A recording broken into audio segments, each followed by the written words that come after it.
Papa Brad, welcome to the iiRcadians, the show for fans of the iiRcade. While you're here, don't forget to slam that like button, and why don't you subscribe to the channel? It doesn't cost anything to subscribe. Thank you, and on with the show. iiRcadians assemble.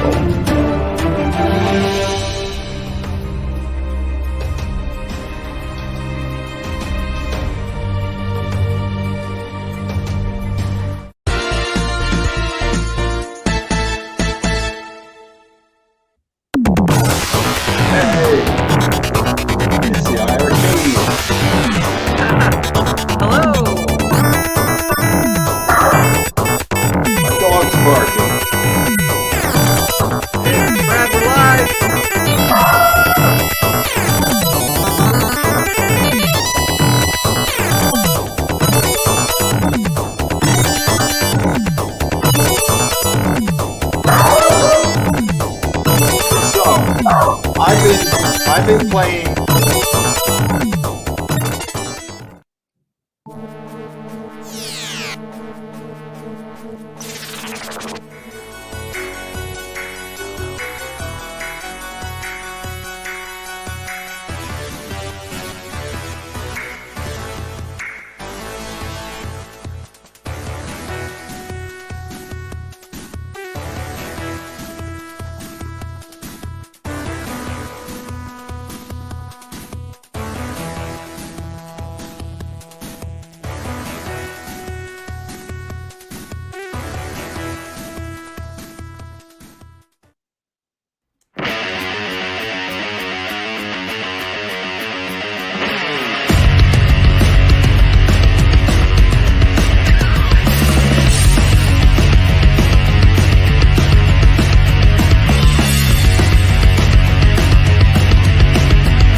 Before we go ahead and get this launched, just quickly, we have a lot of community shows for those who are joining us new, and really welcome you to our family.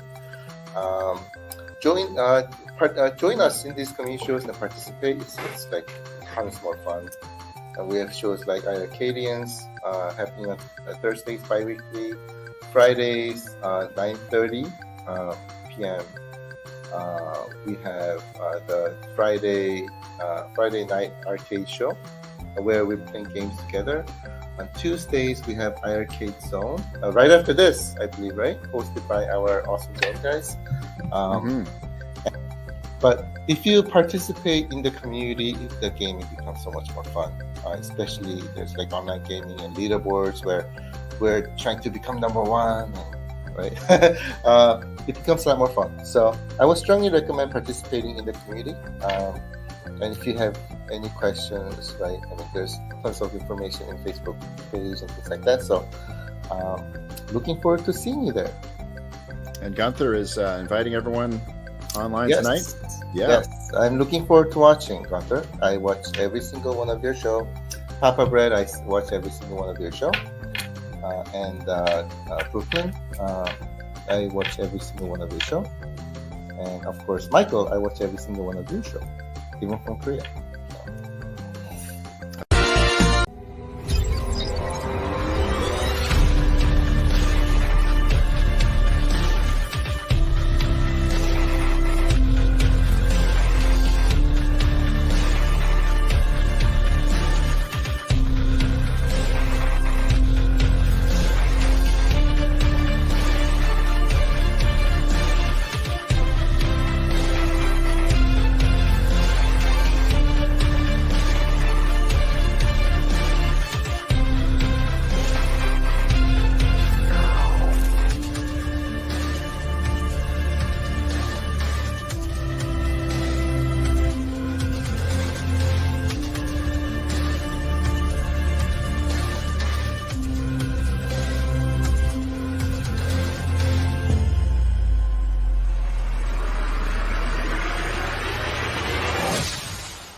All right, iiRcadians assemble.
All right. Welcome to the show. iiRcadians assemble. What's going on, fellas?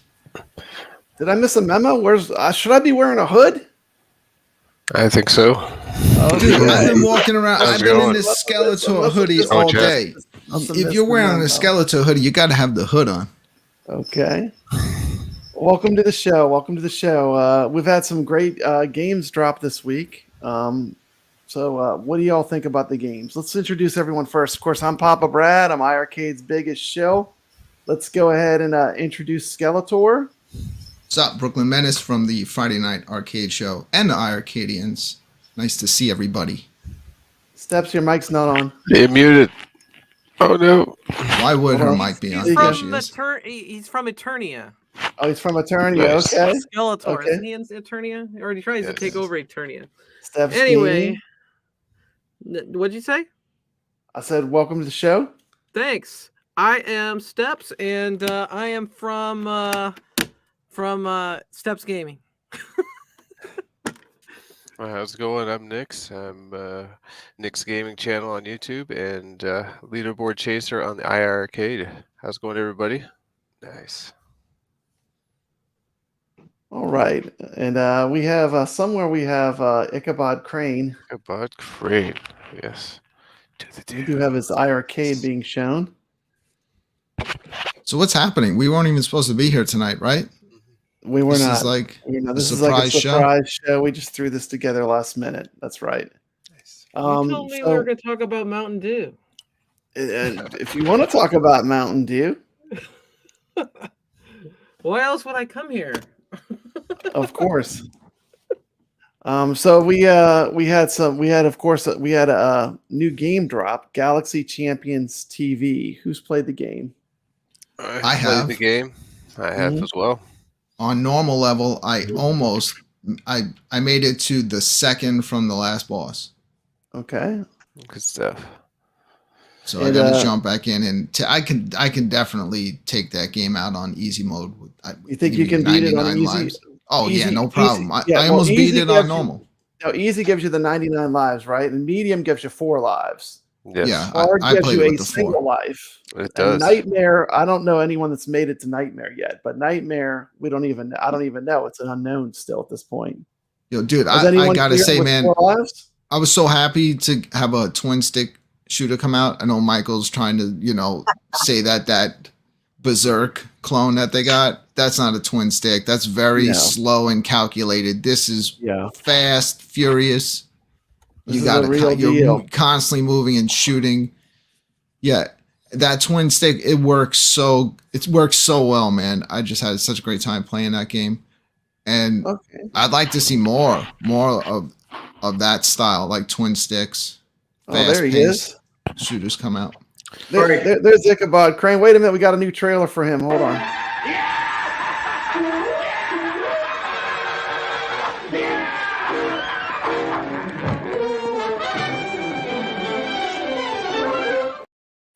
Anyway, well, welcome. That looks like me getting ready for work in the morning. There you go. After an iiRcade stream. I have a 6-minute video on Galaxy Champions TV. Let's check that out real quick.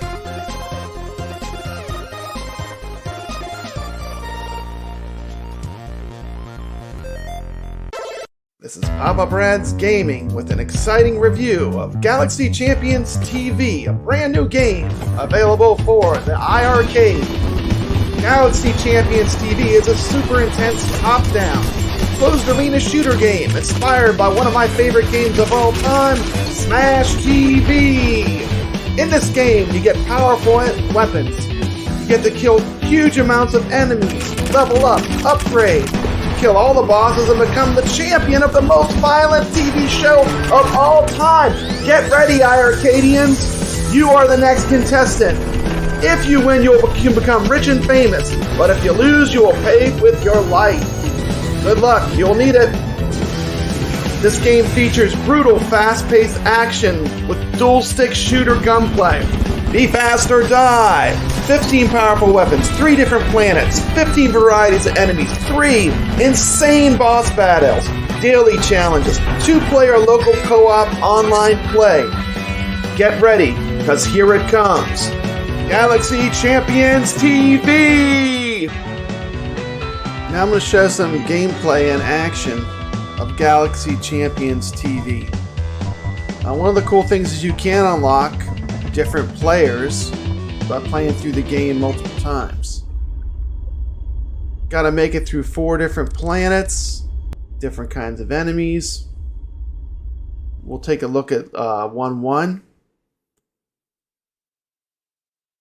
Starts off with the cheer of the crowd. This definitely has a little bit of a Smash TV kind of feel. Enemies coming out, running out of the different doorways. It's a lot like Smash TV.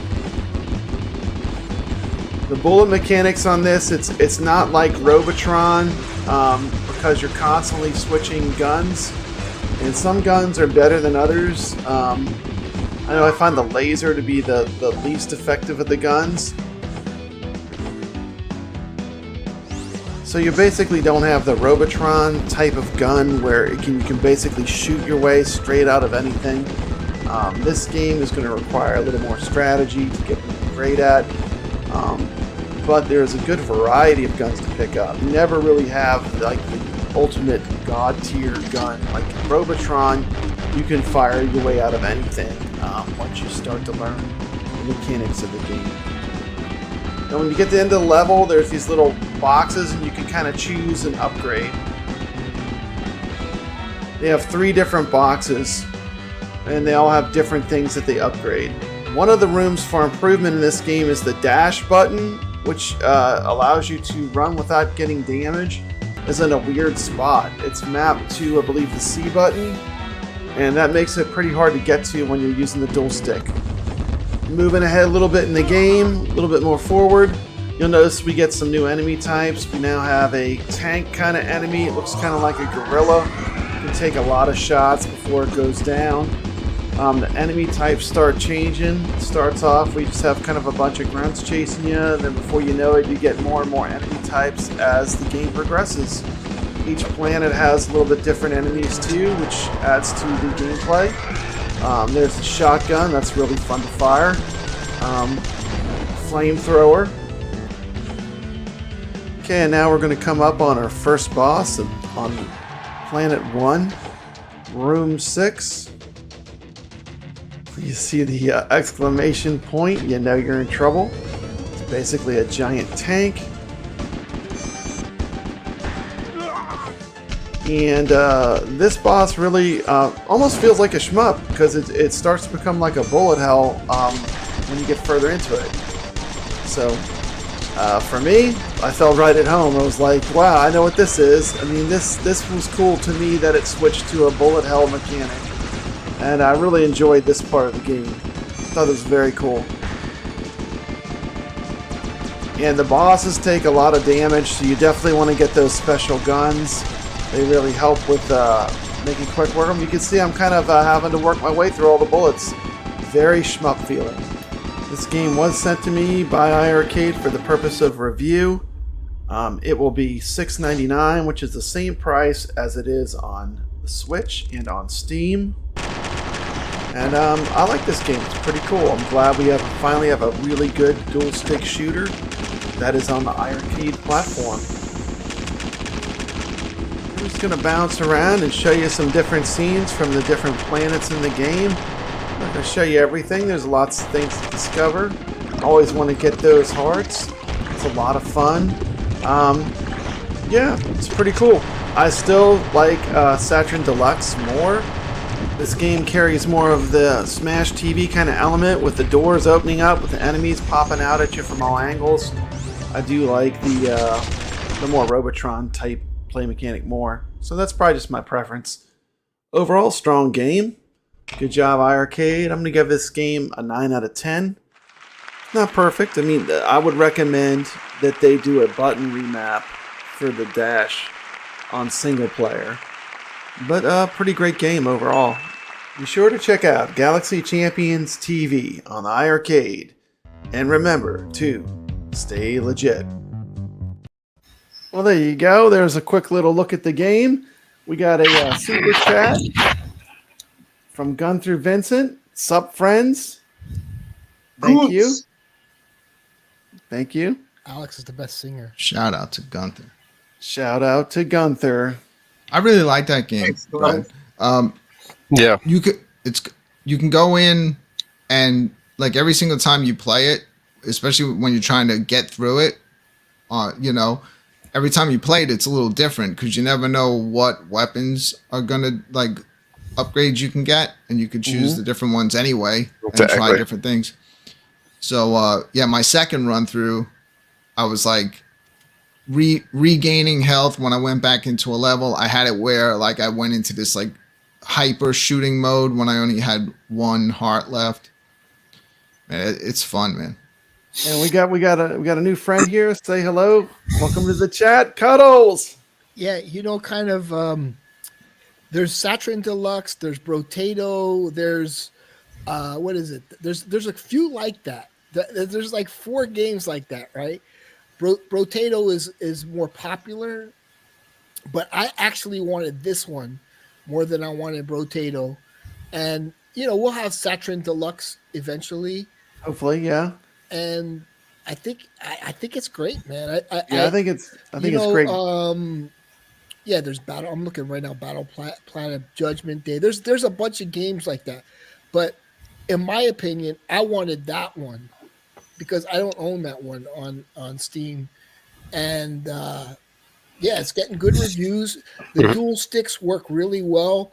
The dash button, like, my opinion is just don't pick the dash Yeah, it's like unplayable. No, You don't Like, even need the dash. You but need take your the hands off dash. the You need the controls. dash, though. If you wanna- Dash if is you wanna all get to the- about.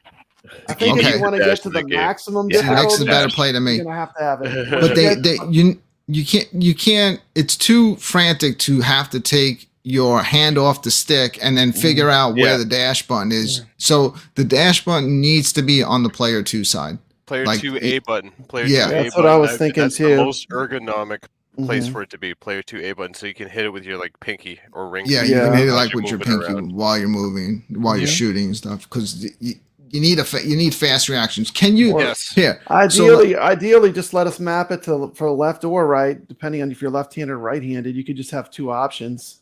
Anyone that's played the not where game, it's at now. can you imagine trying to play that game and get through it using the buttons up, to shoot up, down, left, and right? That's why you need. No. You can do that in the game, but that's why you need twin sticks. Yeah. Yeah, I agree. definitely. Big reason, why I've been asking for, for twin stick shooters on here, because they come out on other things, and then you got to use the buttons to shoot up, down, left, and right. It just ruins the game. One thing I really like about this game is it shows you your achievements. Yes. You know what I'm talking about? So Absolutely. like if I were to turn on my machine right now, I could see my achievements. That's awesome. It is super cool. Mhm.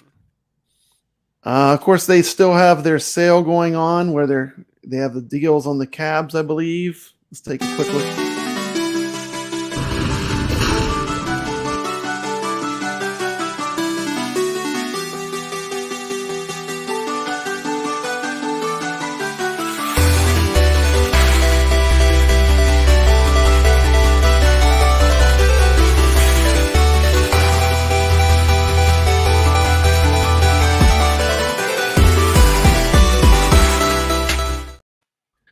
And they have game sales right now too. It's still shooters. I believe it's the last week that we're going to get. I think we have this week and next week, right, for the game sales.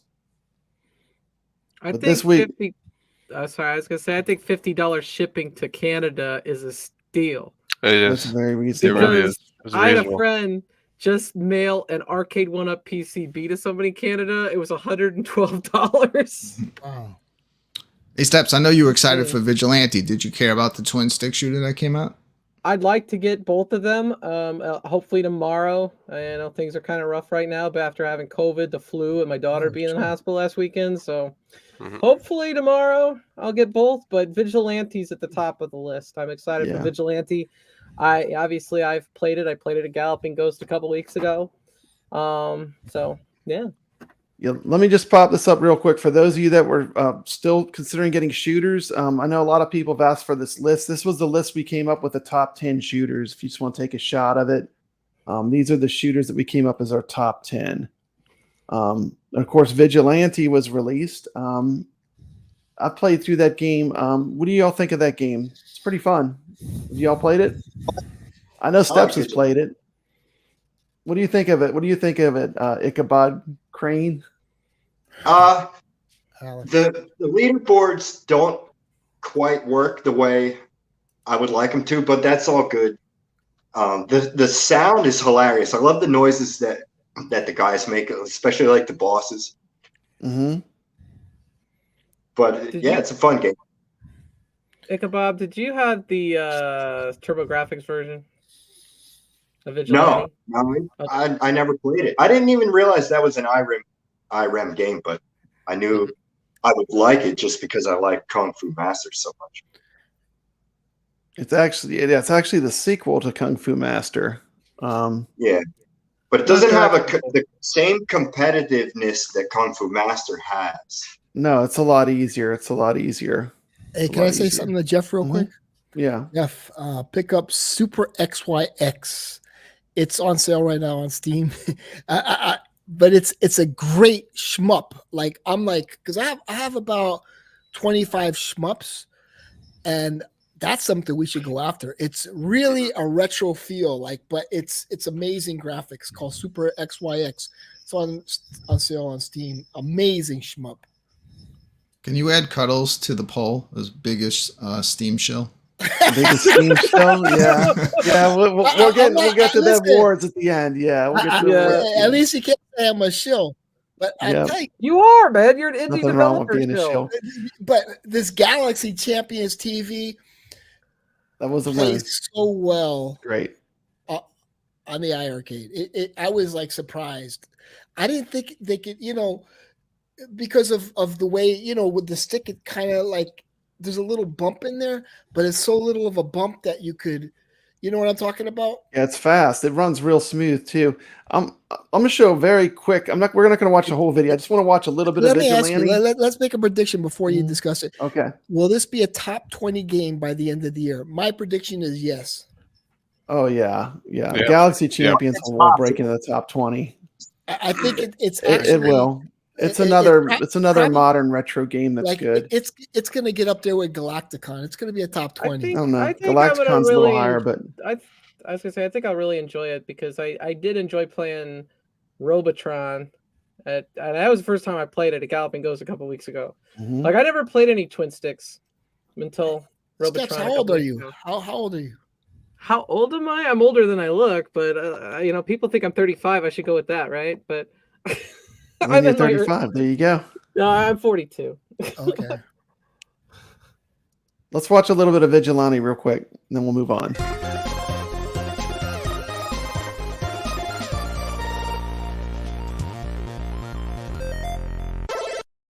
This is Papa Bread, and I'm coming at you with the game Vigilante, a brand new game released on iiRcade. This game is a straight-up tribute to the martial arts. If you love Bruce Lee movies and Kung Fu, you're gonna love this game. Vigilante was released in 1988 and is considered the spiritual successor and follow-up to the game Kung Fu Master, released in 1984.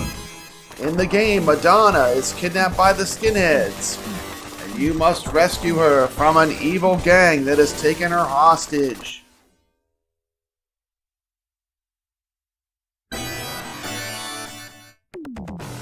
Okay, skinheads, let's get it on. Let's fight. The game takes place in downtown New York City. The game's plot involves a lone professional martial artist who becomes a vigilante. In this game, your job is to fight the evil skinheads, ruled by a man known as the Giant Devil. Can you rescue Madonna from the skinheads and the Giant Devil? That is what you'll find out as you play this game.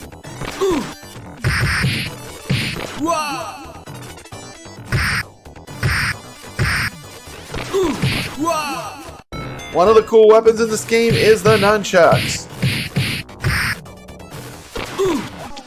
Shout out to one of my favorite Kung Fu heroes, Bruce Lee.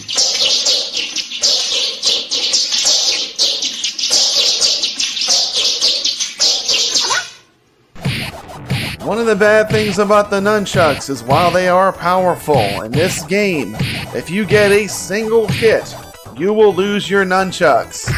And that, my friend, makes this game really tough. This game was designed to be a quarter muncher. And one of the things it has that in common with Kung Fu Master is the wiggle mechanic. Enemies love to grab you, you gotta break free, you gotta wiggle the joystick left and right. That is some interesting background there.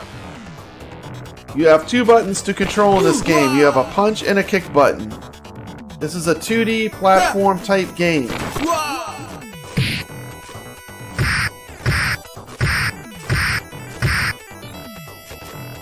Players get hurt while holding the nunchucks, they become unarmed. There are 5 stages in order of appearance in this game. A street, a junkyard, a Brooklyn Bridge, a back street scene, and on top of a building that is under construction, you will face the Giant Devil.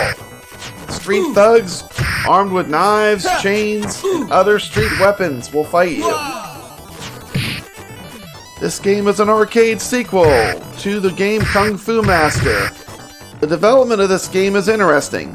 This was originally an arcade sequel to Kung Fu Master. Its original title was Beyond Kung Fu: Return of the Master. It was developed by iRem, but then went some testing on location in 1987.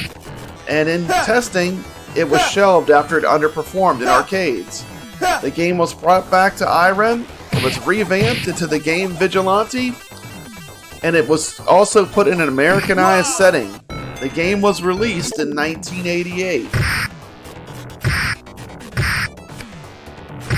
Here I am, coming on the first boss of the game. It's Hagrid from the Harry Potter movies.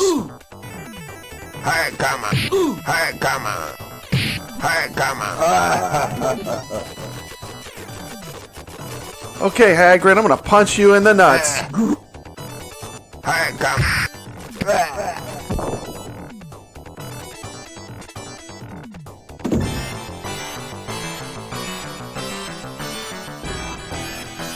This game is just filled with late 80s charm. The band is carrying Madonna to their turf, the junkyard.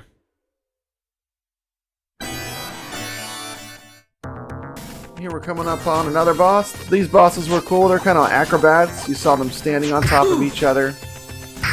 No problem for a kung fu master such as Papa Brad. This game is definitely a game where you're going to use a lot of quarters to get through it. It's pretty tough. And we're on to the next level. Madonna spends a lot of time in the back of the van in this game, up till the end. The van is heading for the bridge. Her time is running out.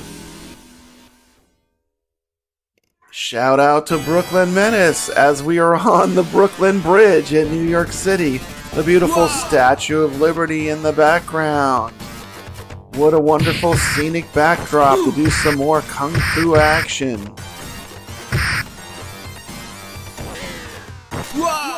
The enemies on the motorcycles are kind of fun. You have to kind of hit them off the motorcycle. The motorcycles do explode. Well, it continues on. You can watch it. It's on my channel if you want to watch the whole video. Find out that I reviewed it. Fun fact, I got engaged on the Brooklyn Bridge. Did you? Yeah, I did. Wow, that's awesome. Good. And then I threw her off. There you go. Oh, shit. Did you save Madonna, Papa Brad? I did save Madonna, yeah. You can watch the rest of the video and you can check it out. I gave the game an 8 out of 10. I really enjoyed it. I think it's a lot of fun. It's definitely like 80s retro. It has a late 80s feel to the whole game with Madonna, and it's definitely a quarter eating game though. I can only imagine like people playing that at a bar back in the day and just like having to pitch quarters in that game to keep it going. Yeah, the thing is with these 80s games is, like me, I want Carnival for the just because there's a memory for the nostalgia. Yeah. So if I played that game back in the 80s, it would bring some nostalgia back and I would pick it up. But I don't have any nostalgia with that game. But Steps does, so. Yeah, I think it's pretty cool. I enjoyed it. I really love kung fu movies, and there's a lot of like the whole thing is like a Jackie Chan, Bruce Lee kung fu kind of theme, which I kind of dig. Yeah, you have to get as many of these games as you can, and it's going to hit with some people, but I think it's the nostalgia factor, Bobby Vu says it's AAA. Yeah. He's like. What about this? Vigilante or Bad Dudes? Vigilante is the game. Vigilante, I like a lot more than Bad Dudes. I would rate it higher. Yeah, I like you it like more. Bad Dudes more? Yeah. No, I would say I like Vigilante more. You like Vigilante more too? Yeah. You played when I was huh? little, Bad Dudes was the holy grail. Bad Dudes was everywhere, but this game I think is cooler than Bad Dudes is good. I wish Vigilante was 2-player. That's the one knock. Maybe a little bit longer. Mm-hmm. But it's a good pickup. It's a good get for sure. Yeah. Okay. I thought super chat's interesting. We have another super chat.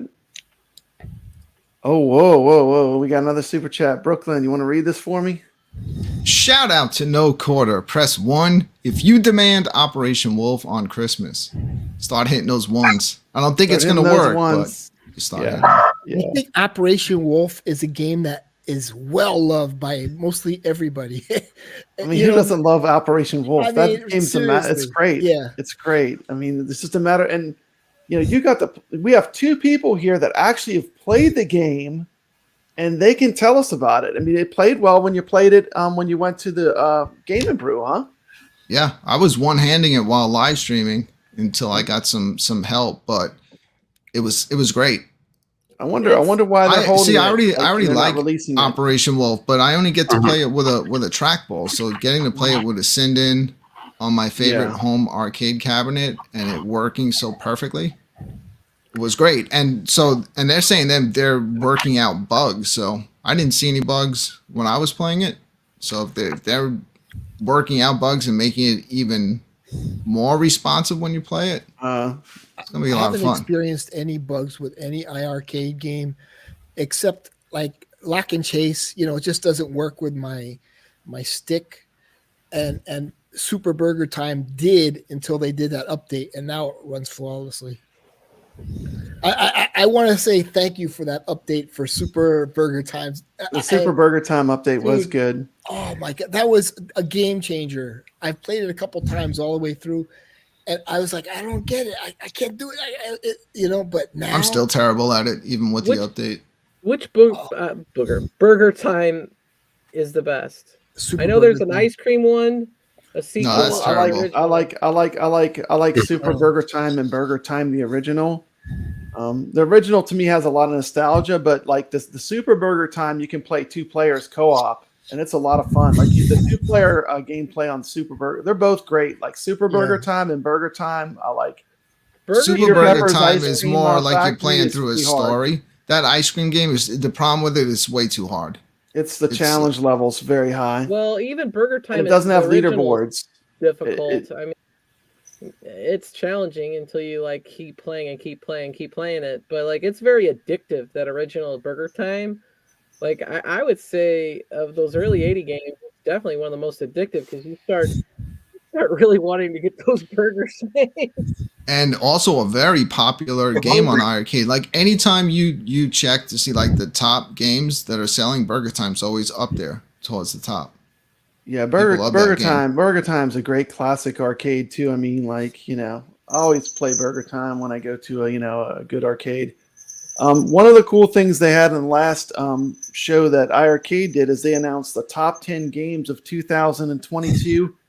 I want to give the iiRcadians show congratulations to Bash Games for being in the top 10 of 2022 with Bash Bowling. Good job, guys. And this was the top 10 rated games according to iiRcade. Let's check this out.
So that was the top 10 of 2022. Definitely had some winners in there. Made sense. Like if you really think about it, the list made sense. But yeah, I'll tell you. But you're going to recommend 10 games to some people. Like I would say, Elevator Actions returns, Galacticon, and Space Invaders. And I was talking to Zohar about Space Invaders. Our iiRcade plays Space Invaders the best because you could change the background. You it's could fantastic. do so much with it. Those 3, though, I wouldn't. Really... I would say that the Space Invaders we have is the best home version of Space Invaders that has ever been released. That's how good it is. I mean, I love Rising it. Hell They did a come great out job. last year? What year did Rising Hell come out? That came out in the first year. I know. That's gonna make the top 10. Number 1. If I had to let me see. Let me see who's making the noise. Go ahead.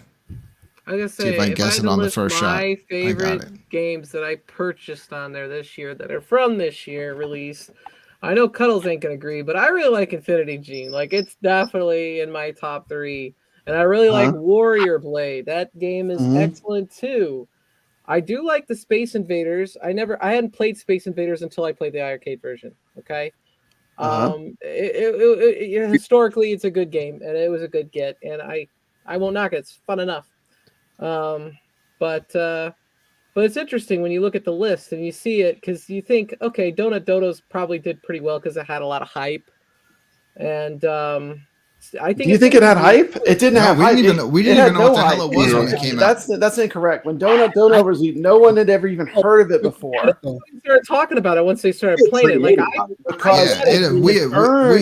all got it was so good. Yeah, we all got hyped when we started playing it. Like when I first heard the title of what was coming out that day, Donut Dodo, I was like, "What the hell is that?" Like, the hell is that? Goofy I did the same thing. Game is this?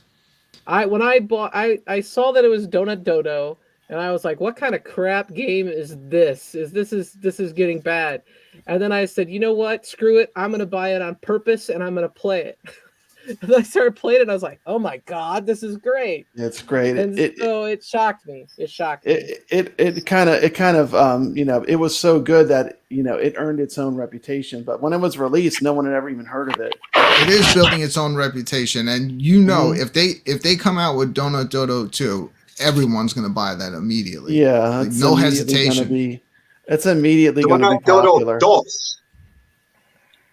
And Space Invaders, whether it's everybody's favorite game or not, I think is an essential game for any arcade cabinet. It should always be there because so many people that so well done. Get an iiRcade are going to want that. Mm-hmm. What do you think? Let me pose a question about that top 10 list. When Michael makes that list, I don't think like price is factored into that.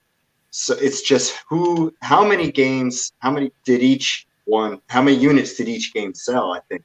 Right. Now, I don't know if he was judging those by units or he was judging them by time played. Like might have been. Now that's why Space Invaders will get number 1 just on Nix. Nix was the only person that played it, and it would still take number 1 in playtime because he's on it for 7 hours a game. I think he said it was tails. I'm sure they keep so many stats. They 100% keep tabs on which games are being played and how much time they're being played. But what about Lode Runner Legacy? That was definitely. It was great. I agree. It's not on there. It's a great game. You get a lot of game for that because besides the newer version, like immediately after a first few levels, you unlock the entire original kind of remastered. And then it's just a fun puzzle game. It is a great game. I know I really enjoyed that one. Now it's weird having that on the store because I don't see the need for buying the originals if you have that one. Yeah, agreed. I bought the originals, but I mean, I haven't played the originals. I always just play the Lode Runner Legacy still, even though I have the original games. But there's only so much Lode Runner you need. What about Blood Brothers, man? That was a good game. The tag game, fantastic. There were no tag games in that list. I was surprised. Of what I played the most, Tad made good games. There's 2 games I probably played the most because I honestly don't have enough time to play all the games I want. I buy a lot of these games planned, but the ones I probably played the most are Ninja Spirit and Blood Brothers.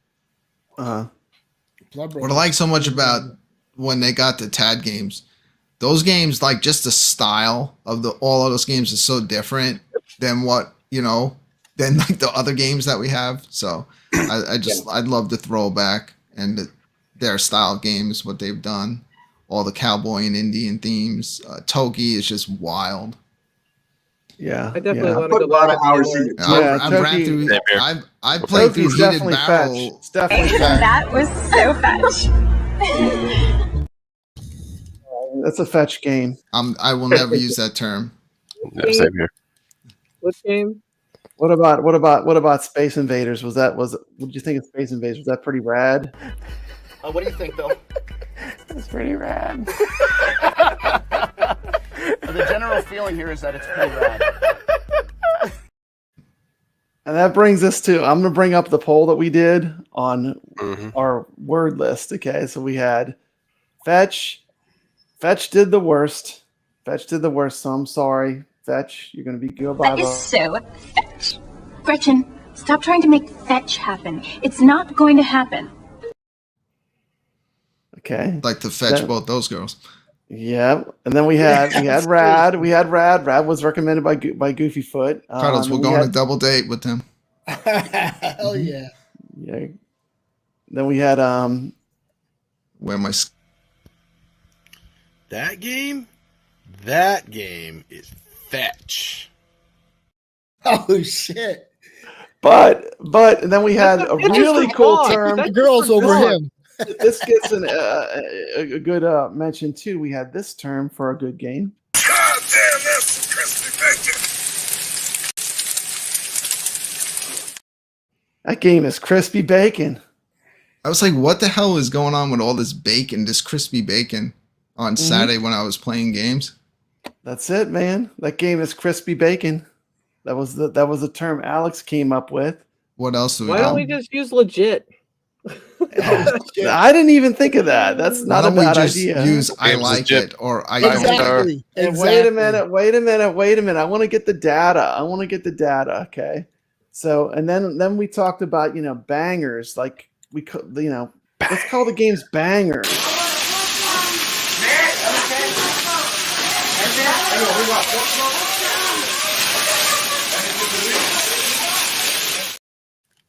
Okay, well we got the result. We got the result of the poll, and bangers did not. It held on to its popularity. Bangers, Fetch 8%, crispy bacon 16%, Rad and Fun. Actually, I think they might have tied since I last checked it, but people want to keep the word bangers. So, I mean, are we going to call games sausages? Nah, this game's a banger. It plays great on a PC. Give it a rating. It's a banger. I think banger. You'd be more descriptive if you give it a number score. Yeah. Is it a 5-star? Yeah, 5-star, 4-star, 4-star game, 5-star. I might say bangers, but I just say that naturally. But I'll never use any of those other terms. Why wasn't AAA in the vote? Oh my goodness, Fetch! Don't even go there. Don't even go there. Down that rabbit hole again. Don't even go in that rabbit hole. Yeah.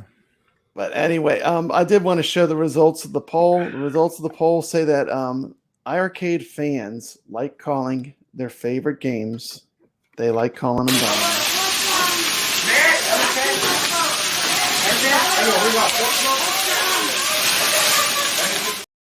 So we're stuck with it for another year. We're too old to be using the word bangers. No, bangers. We're too old to be dressed like this, Cuddles. Look at the two of us. Yeah. The hell are we doing? 58, man. I'm in a fucking skeleton hoodie. I can't. Bangers isn't coming out of my mouth. No way. Bangers. I can't say it either. I'm sorry. I apologize. Even though it's what the community wants, and now officially, bangers is officially the most popular term for Dodo is a banger. It is a banger. Banger. Or retro goodness or something like legit. Too legit. Those were the numbers. So numbers don't lie. Hey, let's try this out. Donut Dodo is too legit. To quit. Yep. Yeah, now, with all these terms, do you think like I said, just call them fun. I mean, if the game's fun or not. Do you think we get too overexcited over these games, or do you think we're like overhyping it? Because I know that like some people like, damn, these guys just like everything just because it's iiRcade, but I'm just saying, I'm speaking for myself. I feel that way. Like you didn't like, I didn't like feels that way. I didn't like crap all over the new Christmas game that came out last week. I just bought it and played a little bit, and I was like, I'm never gonna play this, so I got rid of it. I'm not gonna sit there on stream. So if and bash it, but if I like it, yeah, I'll tell people I like it. So dude, I personally don't over exaggerate the way it if works I like a game. Me I cannot pretend to like something if I don't like it. If I like a game, I'll review it. Now, if you don't see a review on Papa Brad's Gaming, That's probably is means never. I didn't like it. I will You not like review everything. things I don't like. Which I is do. never. I do like. you I don't review like Bears. everything. You the ultimate shill, Papa Brad. I mean, it's not a surprise that Papa Brad is the iiRcade show. I mean, everyone already says that already. So I mean, I might as well Papa own it. Brad, Now you the one with shilled the us. You chef, shilled Bearsis. the chef cap one, the one with the chef cap, and you could get the chef cap or something. And Yeah, you did that one too. No, but I actually saw the review when it first came out from like a guy who reviewed it for the Switch, and he gave it 8.5 out of 10. I think I'm gonna give that game another run through when I can plug like a regular console controller into the USB and it works, because I know that's gonna eventually happen. I think I'll be able to play that style game a lot better with a, because it just, that's more of a console style game. And there was another one, I think it was motorcycle or car, where you jump over ramps. Yeah. And a guy gave that a 9 out of 10. You know what I'm talking about. Yeah, the one where you catch all the Like the real coins. colorful. Yeah. Some guy before it even came Retro out Highway. on the iiRcade. Yeah, Retro Highway. He gave it a 9 out of 10. That's a fun little arcade He game. said It's a fun game. He says it looks stupid, but it's a lot more fun when you're playing it. And We got he gave it a 9 out of 10. Commenting from Rainwater in the chat. He says, classic gamers getting an iiRcade will grab games like Space Invaders, Moon Patrol, Elevator Action, Space Harrier, Burger Time, and then they will discover the new ones like Donut Dodo and Galacticon. I think that's true. I think there's some crossover, you know. Space Harrier is definitely underrated. I like Space Harrier a lot. The original, not the sequel. But the original is what we got. So that's a victory in my eyes. Yeah, Prince Malcolm says we need to French toast those guys who think you overhype something. It's a matter of opinion, and that's exactly what it is. It's just an opinion. Like if I'm reviewing a game, I mean, it's just an opinion. You know something else about some of these older games? You might get them at first, not know what the hell you're doing, and if you just spend a little time and figure them out and understand the gameplay, all of a sudden you realize that like some of these games are great that you originally didn't like as much. That like you might have popped on for a few seconds, tried like what the hell am I doing, and then check out the Friday Night Arcade. We play some of those games. Also, I have a video for Dami, which is a really fun game. Once you learn how to play it, it's an awesome game. I've kind of gotten addicted to it. Yeah, and that was one passed over many times. You introduced it to me. I think I saw it the first time on your show, and I'd always skipped over it. I said, this game looks stupid. And then I got the game and learned how to play it. And I'm in love with it now. It needs leaderboards. If I go late enough on the show, I start bringing out all the deep cuts. Pop Flamer. There's a lot of really cool retro games. You know, if you're into retro, like I like retro stuff, there's a lot of good retro games in the iiRcade library. Zero Eyes. Yeah, it's fun. Zero Eyes. Zero Eyes. People. We don't need to hear that. It's an overshare. Can we ban him? Can we like take him out of the chat? So anyway, the word thing is going to be over with. I just want to point out that iiRcade fans still like calling games bangers. That's all that proves. But it was fun. What's going to happen when we get a game release and the game's called Banger? We're going to say that. We're going to say that game's Crispy Bacon.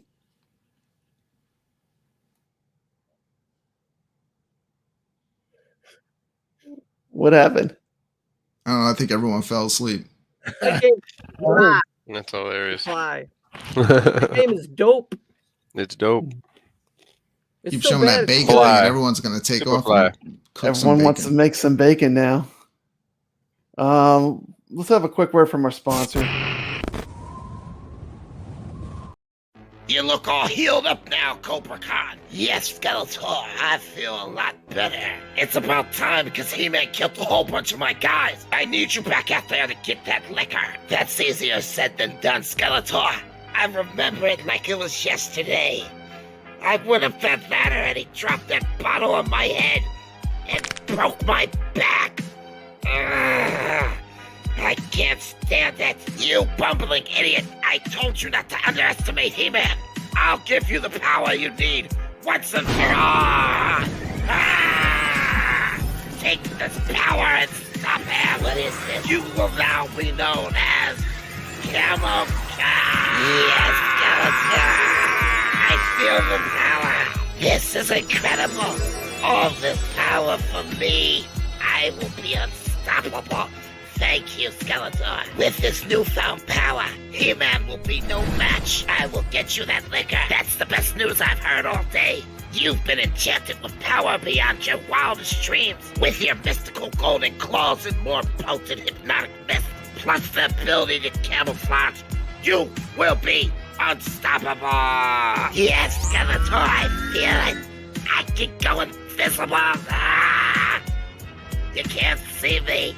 This is amazing, Skeletor. Thank you. I will get that liquor you desire. Don't bullshit a bullshitter. I need you to succeed. I will. Yes. He-Man will finally get what he deserves. I can't wait. You mess up, I'll kill you myself. Don't worry, Skeletor. He won't see what's coming. That liquor will be mine. Camo Todd, new to the Masters of the Universe Origins Collection. Other figures each sold separately. From Mattel.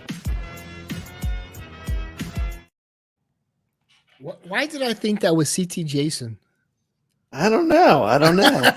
Some guy pretending to be him. Anyway, moving on to our awards ceremony. Our first award for most creative YouTuber. You can pick CT Jason or Mr. Home Arcade. Wow, we're doing awards? Yes, we are. You know this was an award show? Yeah, okay, let's go. Okay. So our first award for most creative goes to CT Jason and Mr. Home Arcade. Okay. Let's put up the second one. Here we go. The biggest shill of 2022. Your average gamer, Papa Brad, Console Kits, or Brooklyn Menace. Are we going to vote? Yeah, we can vote too. Let's talk about it. Yeah, let's talk about it. Let's go one by one. So you want to start off at the top? Let's go one by one. All right, who goes first? Okay, UAG. He gets very excited about these games, which I understand the nostalgia factor, but you're playing on a 17-inch screen, and it just doesn't cut it. Papa Brad, yeah. I would say he is a shill for the iiRcade. Console Kits, he's definitely a shill. And who was last? Brooklyn. Well, you got to vote for one. Brooklyn? No way, man. He's like me. Who is the ultimate shill? Who's ultimate? It'll be between Papa Brad and Console Kits. Wow. Well, you can pick one. The thing is, Console Kits gets a lot more views. Dude, it can't be any worse. She came on the show wearing that outfit. Just pick one. Yeah. I won't be offended. It's cool. Okay, here. Let me say it's not the freaking Emmys. Cuddles. I love you, Brad, but you do hype up some crap. Okay. We need more. Fair enough. Vote one for Papa Brad. Okay, can I vote next? We need more bangers. We don't need, we need more bangers. Okay. We do need more bangers. As the second most silliest guy dressed on the show, my vote is going to be for Papa Brad. And the reason why is the biggest shill because he loves iiRcade so much that not only I think I'm going to sweep it. Is he on every single iiRcade show, but even it doesn't matter what show you watch. Like it can literally be a knitting show and Papa Brad will be in there talking about iiRcade. So it's true. It's true. Okay, so Papa Brad wins. He loves the iiRcade. Okay. So first off, I'm gonna go through the list here. Brooklyn Menace, a little bit, because he's loyal. But other than that, loyalty, that's it. Console Kits, he's also loyal, but like sometimes he will say he does it in such a casual way you don't know he's knocking the product. The way he does it is so smooth. Yeah. That it works. But he's a sneaky shill. He has some honesty to him. He does have he has some honesty to him. And he's a really nice guy. I talked to him and he helps me out. So I like Console Kits. Let's see. Now we're down to Papa Brad's and UAG. So we know Papa Brad will shill anything Arcade 1-Up slings his way, no matter what it is, even Bearsis. He did shill Bearsis. The kids love it. Oh yeah, dude, just you win. Yeah, he wins. Just kick everyone else off the I list. didn't get to finish. I didn't get to finish. I got to talk about. I got to talk about my friend UAG. Okay, that guy. He's like signed a contract or something on Blitz, and he's like, no matter what, it had no online, nothing. He's like, Blitz is a banger. Plays online like a PC. And that guy will shill so well, and he stays on point. And I even when he's wrong and he talks about, hey, this isn't right, like on stream, it's perfect. Papa Brad sometimes has a bit of an honest tweak to him. So honestly, like, it's really tough because I think in some ways Papa Brad is more than UAG, but ultimately I'm gonna go with UAG. UAG is the biggest shill. Okay. Could have a tie. What do you think, Nix? What happened? Papa Bread. Absolutely. Well, that was quick. I swear to God, I see. Brad, do you vote for yourself? I see Papa Yeah, Brad. I guess I'll vote for myself. Talking about iiRcade. You know, when I'm thinking about answering this question, Brad, like I'm not even thinking about like you doing shows. I'm always thinking about you, like when I'm in like other shows in the chat room and you're in there. Yeah, like dude, anyone mentions iiRcade and Brad is Why am I right still on on the big screen? Because I just switched over to. He's not letting that go. Up. No, I'm letting you go. There you go. There you go. There you go. There you go. Brad, I could change my vote because it was a really close one for me. There you go. There you go. It could be unanimous. Papa What Brad do you is the win? biggest shill. Damn, I can't win anything. All right, what did you win for that, Brad? Brad Just is the like my honor? brother. I win the honor. I tell my brother. But we'll my put it brother in the chat too, just for fun. My brother has 6 pinball machines, and he has he has a lot of money, right? And he has 6 pinball machines, but they're all from like the 1970s and 80s. Get a Stern. No, I don't like that new crap. Like Papa Brad loves the old stuff. I love retro stuff. That is true. Yeah. I'm totally. Let the so we voted though for Papa Brad, but yeah, if you're in the chat on Papa Brad's Gaming, you can vote as well. Yeah, I put it up on Papa Brad's Gaming. If you want to vote, we'll put a vote. That'd be cool. That's good as I do a show like that where if the judges all don't agree, the chat room can decide. So, but I think we all agree on this one pretty much. This one here, we'll just do it between us 5. Okay, this is the next one. We can just best sunglasses of 2022. Your average gamer, She Lion, Moat, or Overthink Gamer. What do you guys think? I think your average gamer. For some reason, like when I think sunglasses, I think he wears it the best. Yeah, I'm gonna go with your average gamer too. What do you think, Steps? It's a really tough one. For me, it's between the WRP folks. They're known for wearing the sunglasses first, and who's cooler, right? Like OTG is probably put Cuddles on the list. OTG is definitely the coolest one of the bunch. OTG is the coolest. Like overall, but he would still be the coolest even if he didn't wear the sunglasses. He doesn't need the sunglasses. He doesn't need the sunglasses to be cool. He's just a cool mofo. It's between UAG and Moat for me. I'm gonna go with Moat. Moat wears the sunglasses the best. 2 UAGs, 1 Moat. I would love to wear sunglasses on streams, but I'd have too much trouble like reading the chat room with sunglasses on. Okay. But if you go Cuddles route, he has the best of both worlds.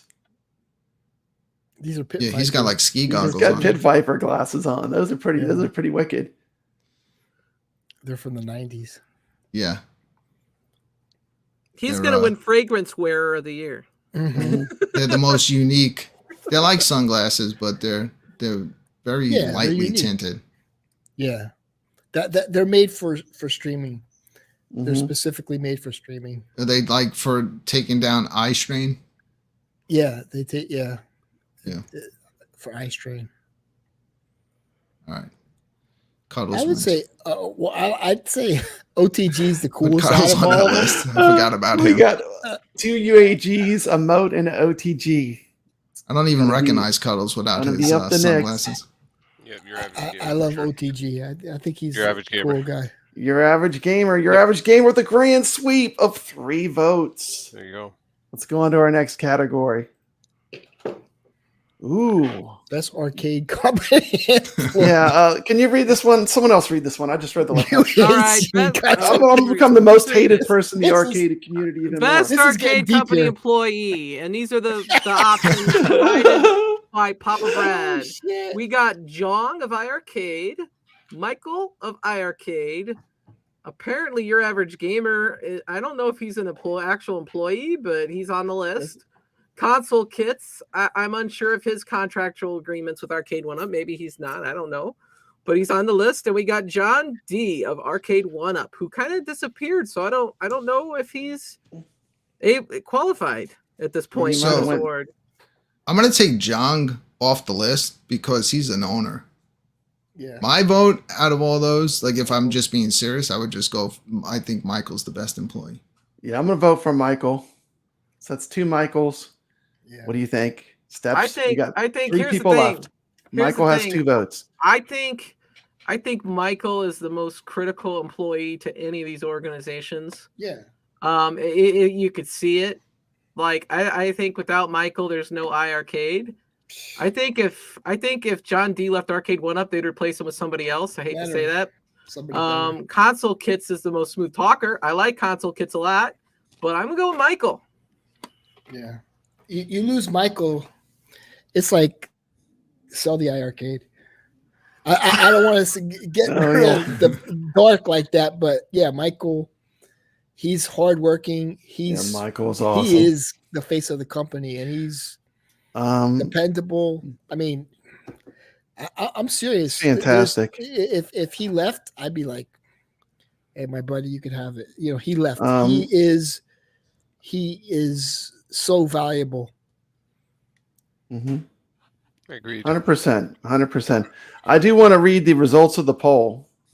UAG is coming in with 78% as the biggest shill. I agree. 78% UAG. Papa Brad will fold sometimes if he's wrong or he notices put it up. something. So UAG will never fold. UAG shills to the end. UAG 77%, Papa Brad 22%, Brooklyn Menace 0. Good job, Brooklyn. You got a 0 shill rating. Yeah. Console Kids didn't get any votes either. I'm always the last pick at everything Cuddles. Nah, yeah, I think Michael's got the clean sweep on that award. Yep. And the hashtag Michael needs a raise. Yeah. Okay. Let's go on to our next category. Biggest surprise of 2022. Moon Patrol, iiRcade. Killer Instinct Spectate Mode, Arcade 1-Up. Light Guns, iiRcade. Unfinished Online Cabs released, Arcade 1-Up. So what y'all think? I would Let's say let's go in reverse order. Let's start with Nick's and go backwards this time. So what do you think, Nick's? You get first vote. I'd probably say the Sinded Guns. Light Guns, iiRcade, 1 vote. Okay, good. Mm-hmm. Okay, let's go to Cuddles next. Moon Patrol. I wanted to go on sale so I could buy it because I have so many games. I don't want to pay full price, but yeah, Moon Patrol at a discount. Patrol, iiRcade. So we got 1 for Light Guns, 1 for Moon Patrol. We're going to Steps next. This is the biggest surprise. Mm-hmm. Mm-hmm. And KI Spectate is on the list, correct? Yes. I'm choosing KI Spectate. For Home Arcade. We got 1 KI Spectate. So yep. we're pretty much everyone's got 1 now. I'm just being honest. For me, what do you soccer. Yeah, what do you think, Brooklyn? KI Spectate is definitely up there, but I'm not a big fighting game fan. Mm-hmm. And I was there for the Sindens, and I was super excited, so I'm going to go with Sindens. Sinden Light Guns. So we have Sinden Light Guns with 2, KI Spectate with 1, and Moon Patrol with 1. Okay. We need a Moon Patrol cab. Okay, I'm going to go with the Sinden Light Guns on iiRcade. So light guns was the biggest surprise for iiRcade of 2022. Now they just need to drop the game. Yeah. Did y'all Nick think? vote? I agree. Yes, send it. Yes. Okay. So we had 3 people for the Sinden light guns. We had 1 KI. KI was close for me. I was thinking about maybe going with KI spectate mode. It was a close call on that one. Let's see our next category. You want to read this one, Brooklyn? Sure. Best new retro style game. We're going to put this in the iiRcade. chat too. I'm going to put up a poll. You have 4 choices. First choice, Donut Dodo. Second choice, Infinity Gene. Third choice, Galacticon. And then we have Longhead. Well, Papa Brad puts it in the chat room. The chat room is going to be able to vote on this one. Since we went in reverse order last time, and now it's coming back to me. Wow. I think I've said this before. I like Longhead. So I'm going to give it to Longhead. I haven't played a lot of Galacticon. And Okay, hold on. Galacticon. I wouldn't even put Infinity Gene on this list. Yeah. Xbox 360 game. It was the what do you call it? It wasn't like it was like the side hustle Xbox 360 had. Let me know. This is a hard one, man. I love Longhead, but Donut Dodo is so freaking polished, man. That game is just. Is the poll up in the chat? Did the poll go up? Can someone just give me like a the one? poll is up. Is it up in the chat? Okay. Yes. Sorry about that. Okay, so now you can make your vote. Yeah, this list we just came up with quickly. Me and Jeff just brainstormed this list real quick as one of the categories. Is Shredder's Revenge on the list? Shredder's Revenge is not on the list. So Donut Dodo, Infinity Gene. Infinity Gene does take like the old Space Invaders and flips it on its head. So I think it deserves to be on the list. It's a very popular game for this year. Let me know when it's my turn. Okay. So who's voted so far? I'm sorry, I was typing. We have. I voted for Longhead. Okay, so we have Brooklyn voted for Longhead. Good. But man, Donut Dodo is so close. Have you voted yet, Nix? I'm going to go with Galacticon. Galacticon. Love that game. Mm-hmm. I do. That's a great game. Fantastic. Let's go with Steps next. Okay. So I'm gonna go through the list for me personally. The first one was Donut Dodo. That's a great game.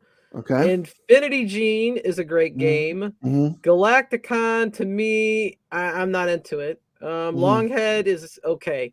So for me, honestly, everybody's knocking it, but Infinity Gene wins for me. Infinity Gene, night and day.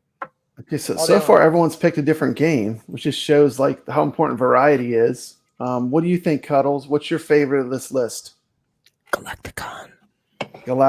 So now we have 2 Galacticons out of the list, and that brings it to me. You pick what you really think, no matter which of the 4 it is, even if it ties with something or it's tough. Decide the winner. You gotta pick which one, if you could play right now, and would you play? Like seriously. For me, it's probably Galacticon because it. So there you go. Galacticon's the winner.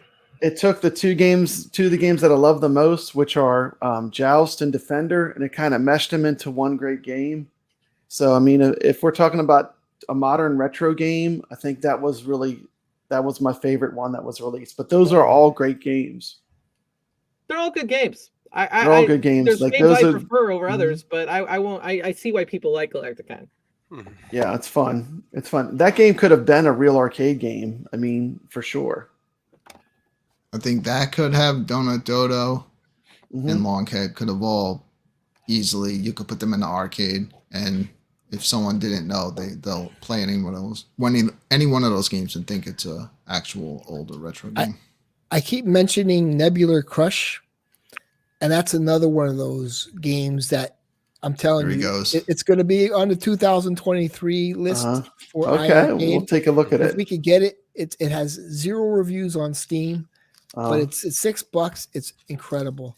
It's another one of those. I was the one who recommended Galacticon. Remember that? I know. The Galacticon's great. Nebular Crush would be a very welcome addition on the iiRcade. You notice I keep mentioning the same games, so eventually, like I don't want to Hopefully, fill yeah. 15 games with them, but Nebular Crush is the game we need to get in 2023. Okay, and now this is going to be a tough one. This is going to be a tough one. We have the last two categories, and they're bangers. These last two. All right, we're ready for the tough tough one. bangers. Are you Hit ready us for the with it, tough Papa ones? Brad. Okay, here we go. I'm going to reverse the order.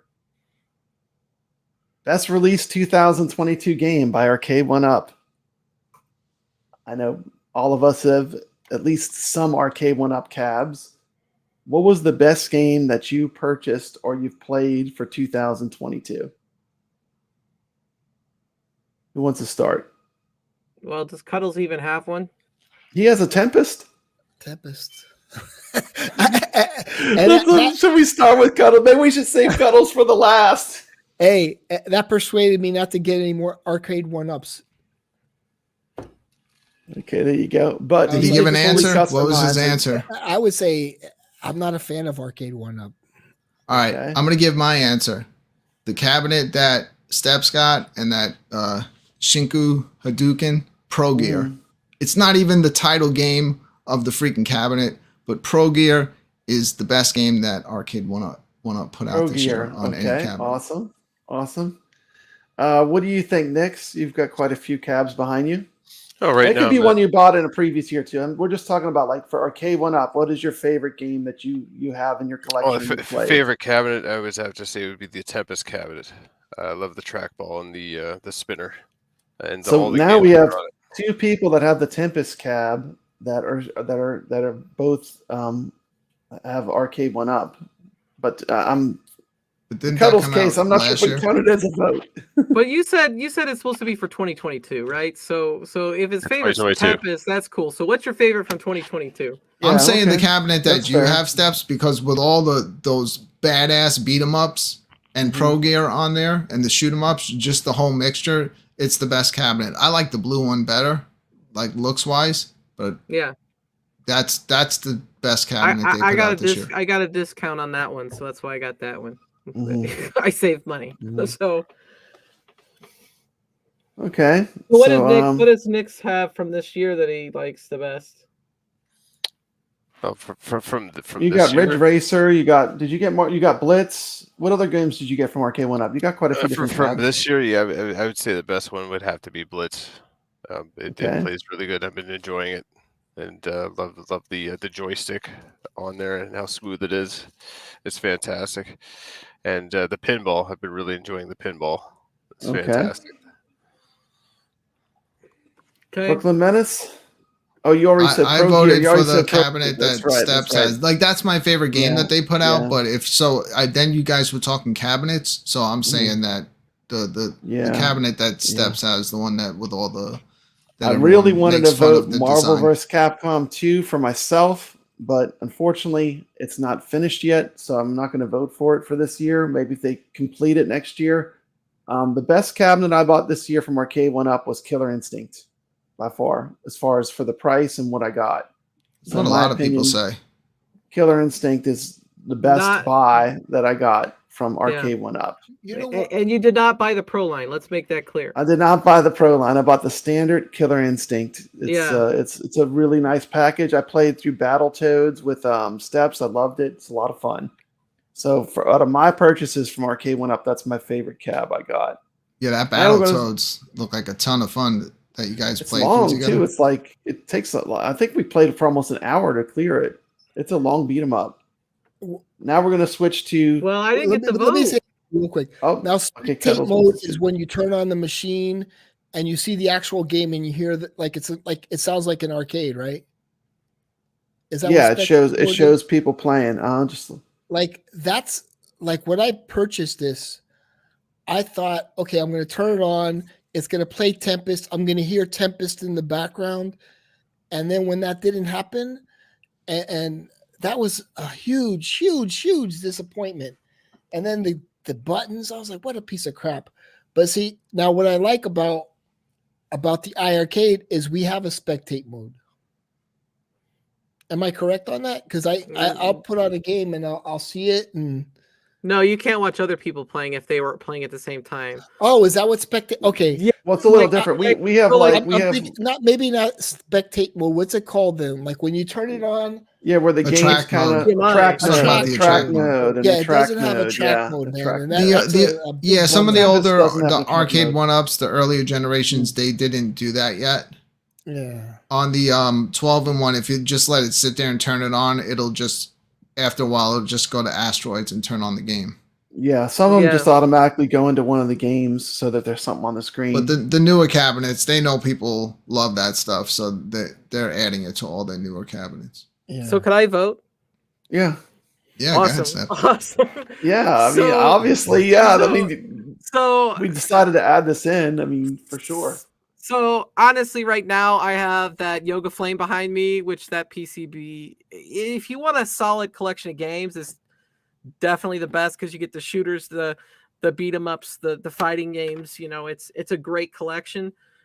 But right now, what I have in it is a Killer Instinct PCB. Spectate mode changed the game and changed my interest in it.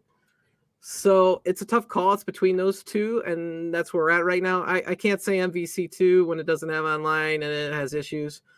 It was supposed to be, you know, but I'm gonna give it to the Killer Instinct because last year I probably would have voted for Big Blue, and I did a video vote saying that Yoga Flame was the cabinet of the year for me.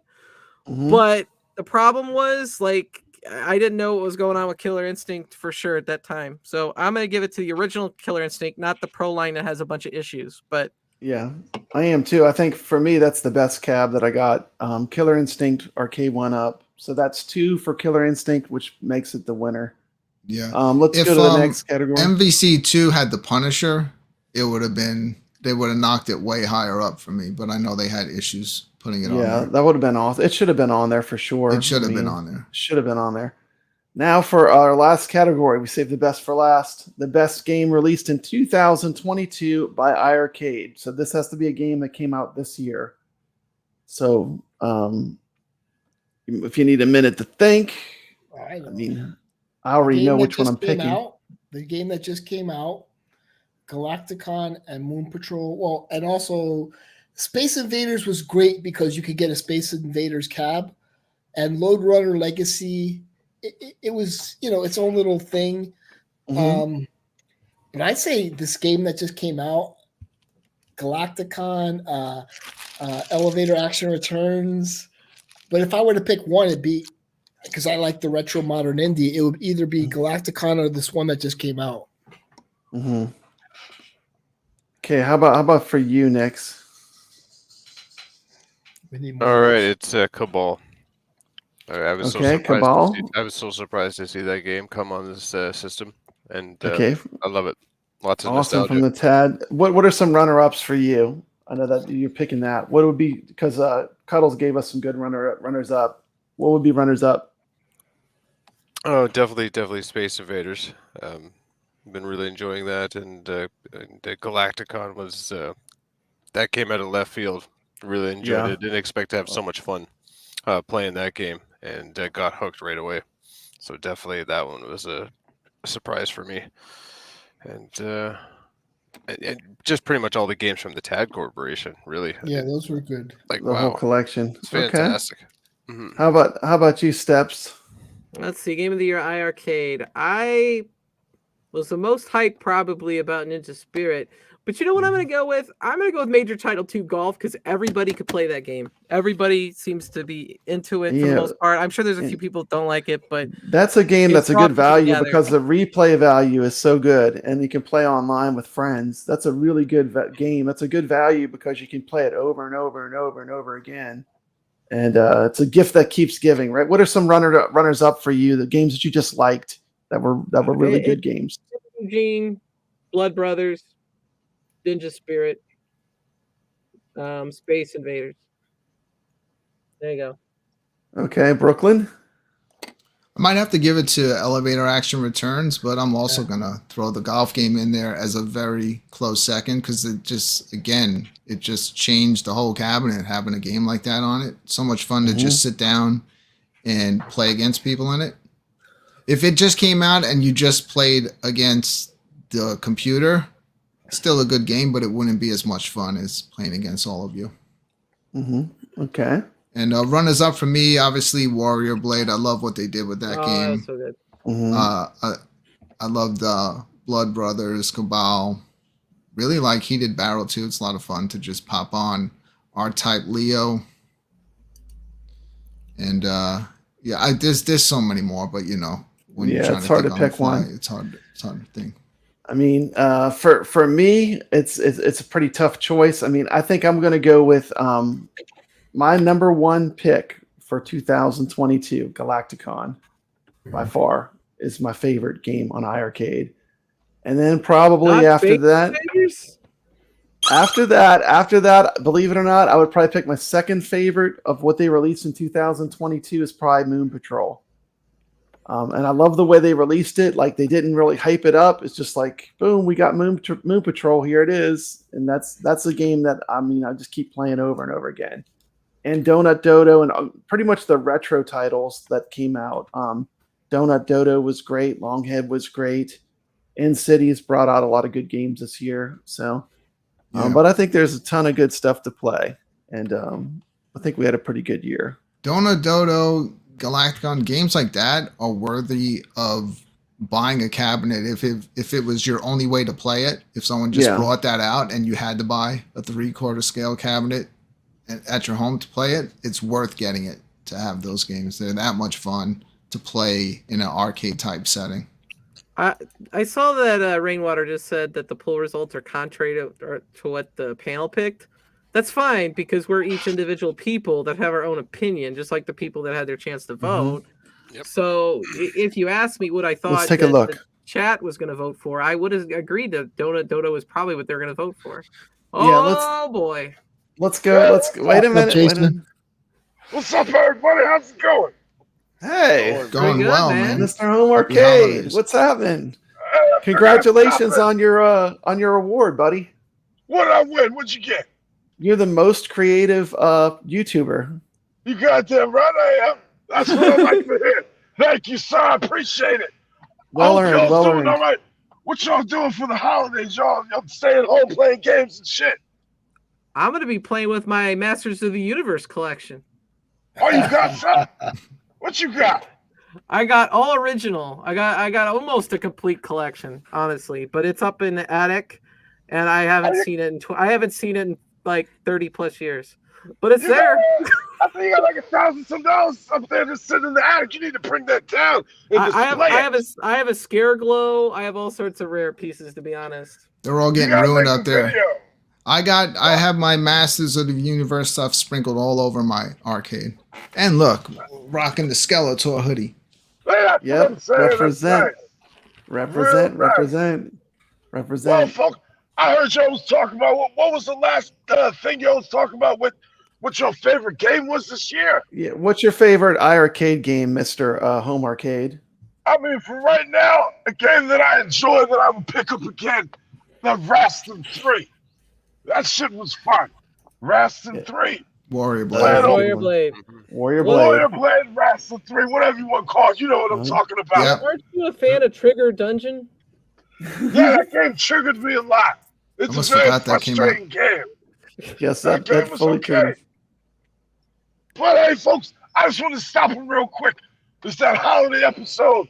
I want to wish y'all a Merry Christmas, my fellow iiRcadians. Thank you, Mr. Congratulations on both of your channels winning most creative, and also that was a great pick. Warrior Blade Rastin 3 is a great game and was an amazing addition, and they also did that game right by putting it out in its proper perspective. Yes, you are a real American. He is. I appreciate that. Thank you for your contributions to the show. We really appreciate it. Can we play one more clip from you? Yeah, I just posted one maybe like 10 minutes ago. Okay, I wish you could play that. Maybe next show. Let's play this one. This one's really fun. Let's check it out. Hey, Zitsu, come here. There's no better time than now. to break in his house and take that liquor. Don't let me down. He-Man won't stand a chance. Yeah, if I had a nickel every time somebody said that, I'd be rich. My golden Beyond Can is unmatched. Take my sword, Skeletor, I don't need it. Sure, I'll take it, but it's your funeral. Go in there and get it done. I can't wait. I'm starting to have a bad feeling about this. So this is Castle Grayskull. I'm looking for a fight. Don't just stand there, break in. Calm down, Skeletor. He's gonna die by my hands tonight. That's a promise. Wake up, He-Man. Get up. Wake your ass up. Wake up, boy. I wanna fight. What? Get What up, the let's- fuck? Who's that? fight. You know Wake what? up, damn it. Come on. Who the fuck is I wanna outside? fight. Come on. What do you want? Hey, What? He-Man, What? come out. You want to get fucked up? You got a death wish today? Cause that's what your ass is gonna I get. wanna fight, He-Man. It's your time to suffer. Bring your ass You're gonna outside. die, I don't care. You won't pay for what you did. You're dead. I'm gonna keep knocking till you bring your ass out, He-Man. What? Come Are outside. you crazy? You're pussy. You're sick. Come outside. You're fucking sick. Bring I it. swear, I'm coming out. There, I'm up. Is this what the fuck you wanted? You got my ass up, and you're still knocking. Oh, I Come swear outside. you're dead today. You're so dead. Time for some motivation. Bring it. Hey, Strador, bring your ass out. Strador, where's you at? It's about goddamn time, Strador. It's time for you to put that work in. Do your job. Go over there. Go handle that bitch in front of my door. Hurry up and get it done. Nothing's gonna come in between me fucking you up, He-Man. What's this? I'm not worried about no damn horse. Come on and bring it. Jitsu, Skeletor, Strider, and He-Man figures each sold separately. I want you to power up and take his head clean the fuck off. Your ass good night, Skeletor, bitch. Wait, what? He actually did it. I can't believe you did it, He-Man, you sicko. You didn't have to kill him, He-Man. God damn it. Good job, Strador. I'm proud of your ass. You earned your keep. That right there made it worth it waking up. You see that bitch over there, Strador? I want you to go over there and take his ass out too. Right through the head. Oh, hey, hold on. I was only messing, He-Man. Yeah, it's too early in the morning for this shit. I'll catch you later. I'm out of here. Bet that's the last time somebody fucks with me when I'm sleeping. Strider and Jitsu, new from the Masters of the Universe collection, each sold separately. Other action figures also sold separately. From Mattel. Huge iiRcadians thank you to Mr. Home Arcade. Dude, that channel's gonna take off, man. Yeah, it's fantastic. trying, man. The creativity and imagination. That channel is going to take unmatched. off. I wouldn't He be needs to get surprised an award. if he has 30, 40,000 subs in a year. Maybe more. That's great stuff. I appreciate it. Really, really good. Fetch. The fuck is Fetch? That's what I'm saying. That girls from the 80s said it, so it's kind of Oh, sticking. okay. I thought there was something insulting or something. Saying my shit is Fetch. I mean, I don't I know. mean, I'm just kidding. yeah, it's all good. It's all All right, good. brother. You guys have a good day. I'll see y'all later. All right, have a good one. Have a good one. There he Okay, goes. and that pretty much Back wraps to up what I had. those videos. You know, that a lot of work goes into doing that type Oh of man, stuff. so much work. So much work. Not to mention the scripting and making the story and coming from your imagination with a story like that. It's fantastic. So what's everyone got going on? I know everyone's excited. We're coming towards Christmas. Everyone have a good holiday. Yeah. I'm just getting ready with the kids. They're off school today, so we're all going to enjoy the holidays, get ready, prepared for Christmas, get the gifts wrapped and everything. Maybe do some Christmas cookie baking, all that stuff. Same thing here. Looks like we're gonna be snowed or iced in tomorrow. So Yeah, it's just the it's gonna be bad here too. Getting hit with some Negative bad weather. 35 Negative I've already got my 35 supplies. degrees. I'm ready. I'm all set. it'll be good to be home. You know, hang out with the family and also play some arcade games. Do the stuff you enjoy. Maybe even do a absolutely. Friday night arcade show tomorrow night. Perfect Who knows? day It could to just be clean me the by house. myself. You know, do a deep clean. Yeah. Maybe I'd like to thank everyone rearrange for coming the on. arcade. Thank you, Thanks Cuddles. for having us. Oh, yeah. What happened to Thank you for Ichabod? inviting me. I Cuddles, think what are his you phone doing? went out. What do you have going on? What me? now?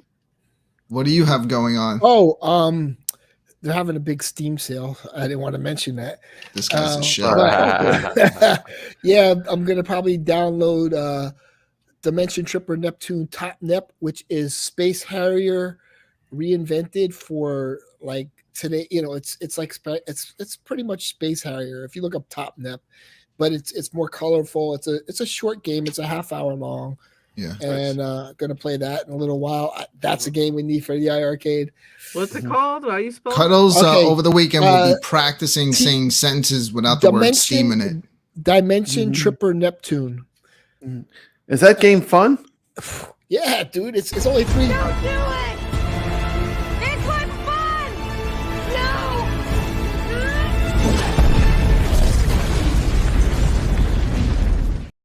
What a troll! Sorry. I couldn't help it. It's $3.50 right now.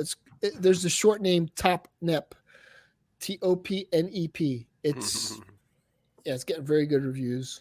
$3.50. Can't go wrong. Controller friendly. Don't we have enough games already? Like we got to literally catch up on what we have. I love just downloading more games. Just want more and more and more. Yeah. Even if you play it for an hour or so, it's good. It's a good experience. Dude, if I never bought another game again, I think I'll be good into my 90s. I got a lot of games to play through. I'm set. I still have freaking Wii games that aren't opened. Oh, and I'm not even lying. It's the old Wii games. Yeah, I have all kinds of stuff. But it's fun, you know? Arcade stuff for me is the greatest because I just love, it's just so easy. Pop it on, quick plays, you know? That's where it's at. Hey, what's up, Carl? Glad to see you here. What's up, Carl? Does it work on a Steam Deck? Don't know. Does anyone have a Steam Deck? The Top Nep? I had one pre-ordered and I just canceled it. I was like, I'm not going to play it. I know it's great. Steam Deck, Top Nep is verified Steam Deck. We don't know when it's dropping. Compatibility, and it's $3.50. As amazing as it is, sometimes you just have to know when you have too much. Supposedly, I won a Steam Deck, but I didn't make 100 comments on 100 different videos, and so I just didn't win. Oh. Well, it looks really good. I'm not like. My thing is, I'm not like big into handheld stuff much. Yeah, like I just don't play handhelds too much.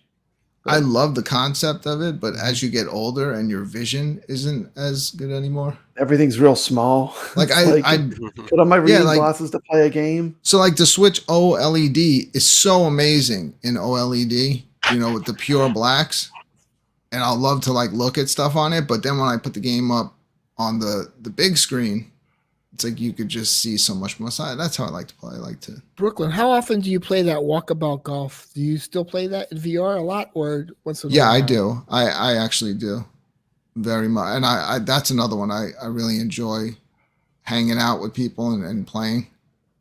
What's your favorite VR game?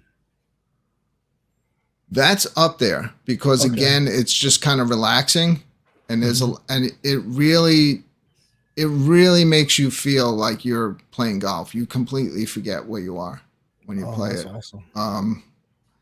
But that's again, I've played so many VR games. You got to say, I've had VR since the day one when the Oculus Rift came out. I had it, and I've been playing VR ever since.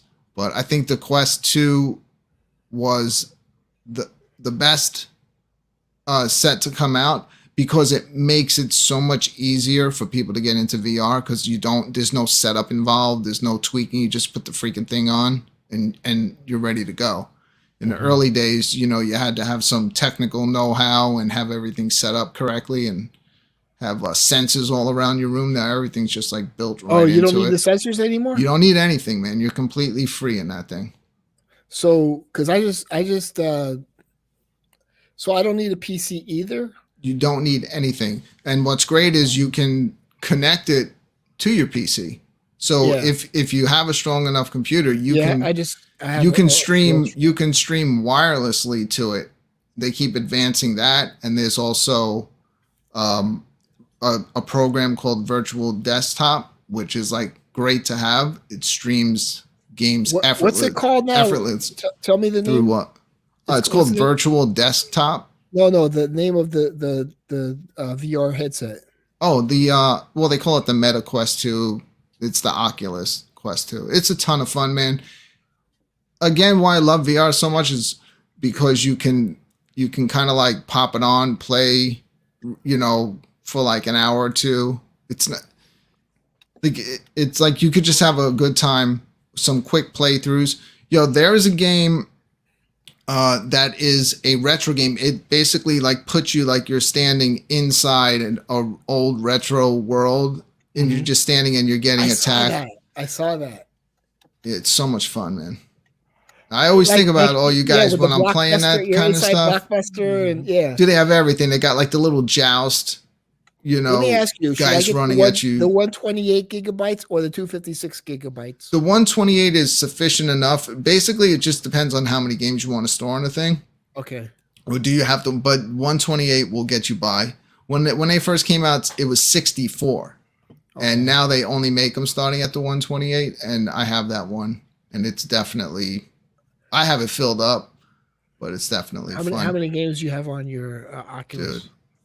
Oh, how many games do I own probably close to 200 VR games. And there's 200 VR games on your 128 gigs? No, I can't put that many on there. Because some of the games like Resident Evil 4 is huge. Takes up a lot of space when you have that one on there. But that's also amazing. You got to earn your VR legs.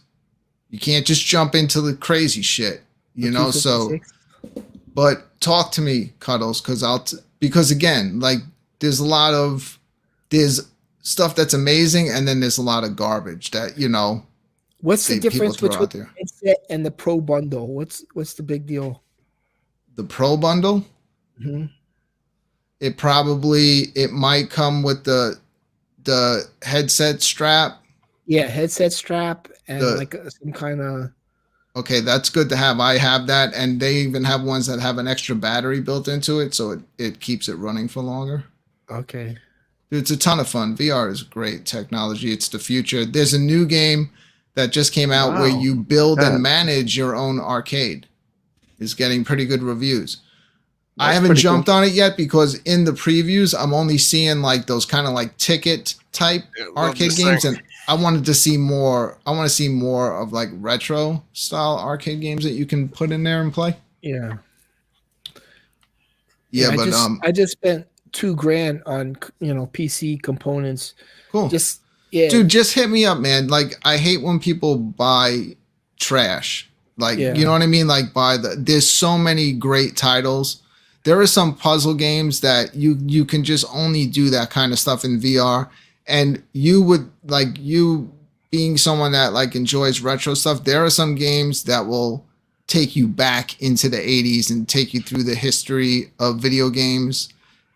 That will just blow your mind. Like stuff you can only do in VR. It's so creative. So I'm a huge VR guy. Yeah. Awesome. What kind of VR setup do you have, Nix? I saw you had a VR setup there. Yeah, I've got the Quest 2, and I've got PSVR for the PS4, and I'm waiting for the PSVR 2 for the PS5. Yeah, I have the bundle ordered for the PSVR 2. Highly awaiting that. See, here's where the PSVR 2 is going to push it. Number one, graphics wise, because it's running off the power of the PlayStation 5. And yes, it is hooked up on a cord, which sucks, but it needs to do that to run off of the system. But you're going to have adaptive triggers. You're going to have vibration in your hands, and you're going to have vibration in your head. So if like you're walking and brush up against something, you're going to feel it. Brush up against you. That's crazy. It's going to add that extra element, Where can you get the PS5 with this whole set that with the VR?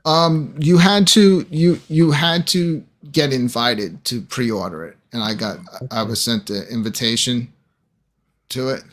Yeah, I'm sure you can still get it. I think they just did that to stop like what happens, like where people buy a ton of them and sell them.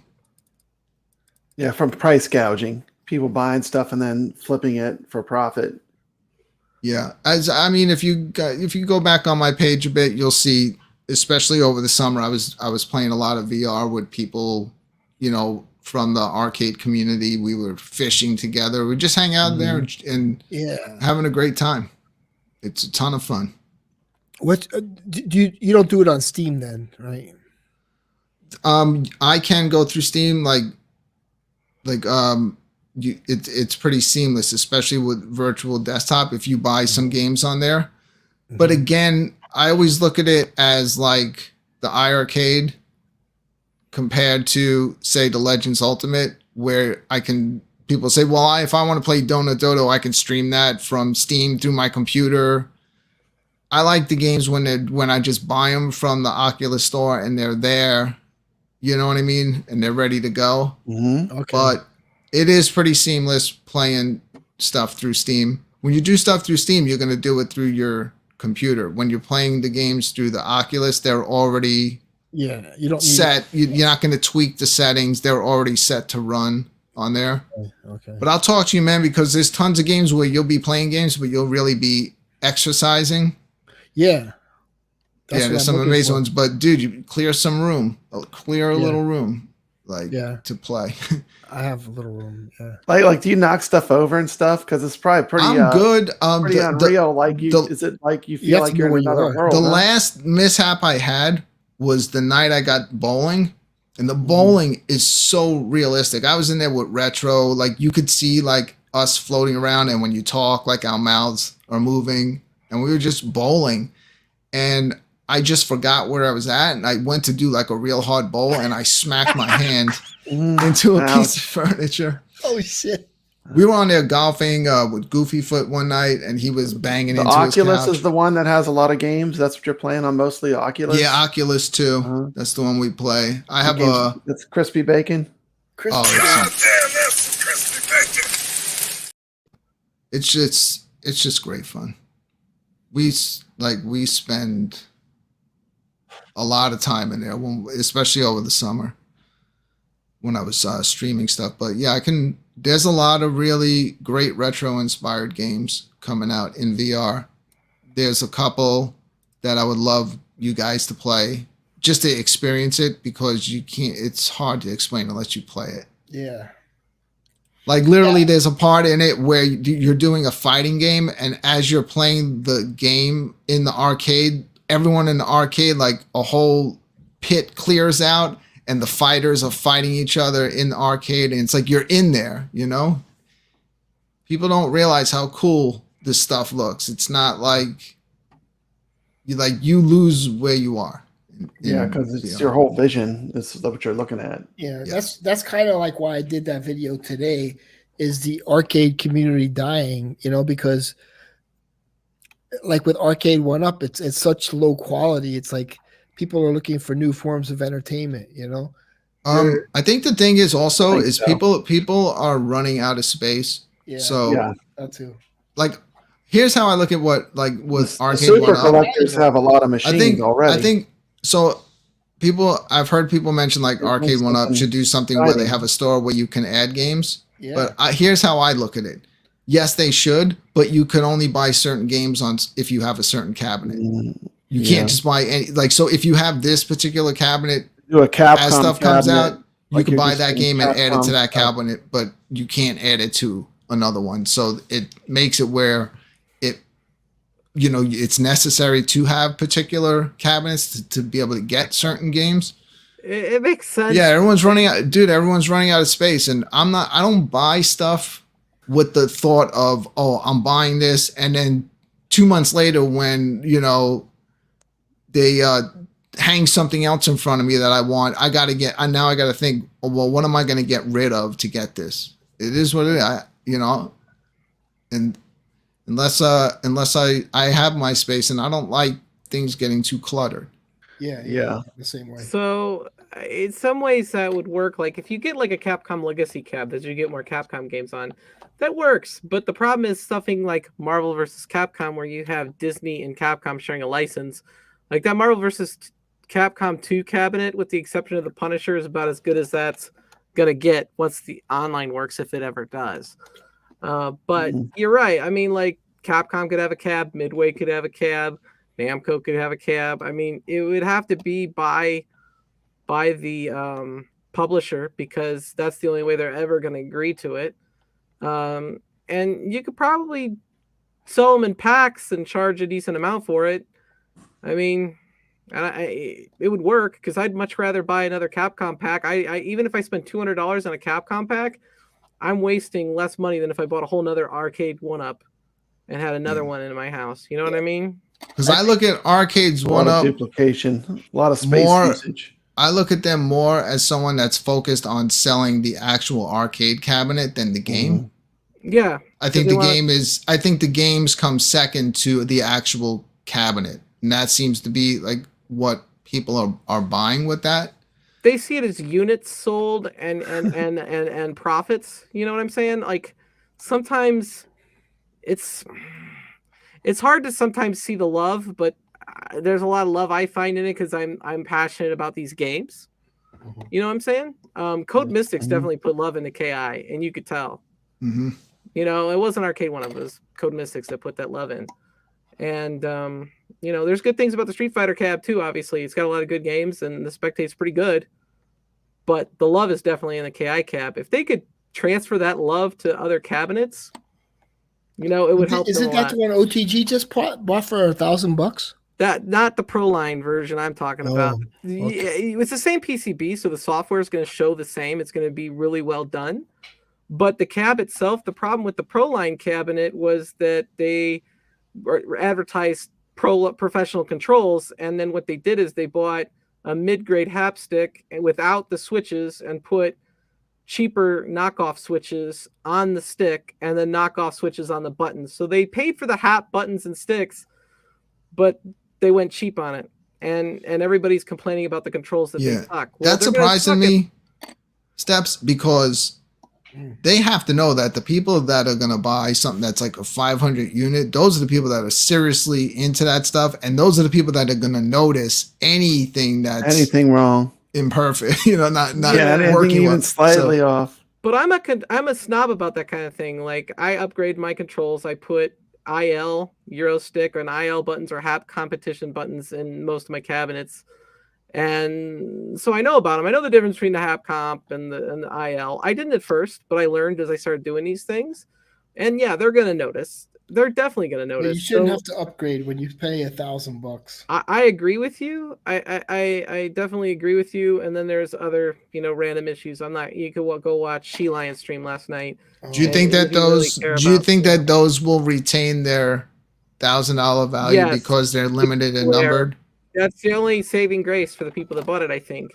I mean, it is a saving grace, because if you look at that Burger Time limited number cabinet, I mean, people are paying like $1,200 for that Burger Time cabinet. You know, with all the stuff going down so low, since Thanksgiving, like, and being able to grab these things for next to nothing. Like, it was, some of them was so cheap, I almost bought one without even knowing. Like, I was like, I'll just buy it and keep it in the box until one day I have space. And I was like, what the hell am I doing? Exactly. Yeah. But here's the thing. I wonder how that's going to affect the next generation of cabinets that they put out. I'll give you my opinion. I don't think it's going to, at least in the communities that we float around in. I don't. I just think that as soon as something comes out, everyone's the next gonna get great thing is, they'll just excited jump on again. Want to have a day one, and then 3 weeks later, it's going to be, you know, $299, $199. There's two things to consider here, right? It's like, have they released the best of the best at this point? Is there much else? I mean, Capcom versus SNK, they could release, right? Daytona, Time Crisis, which, you know, they have limited things that they could still release. And so what are they going to do in a year or two when they run out of things to release too? It's not just a space thing as it is. How just many need to release some bangers.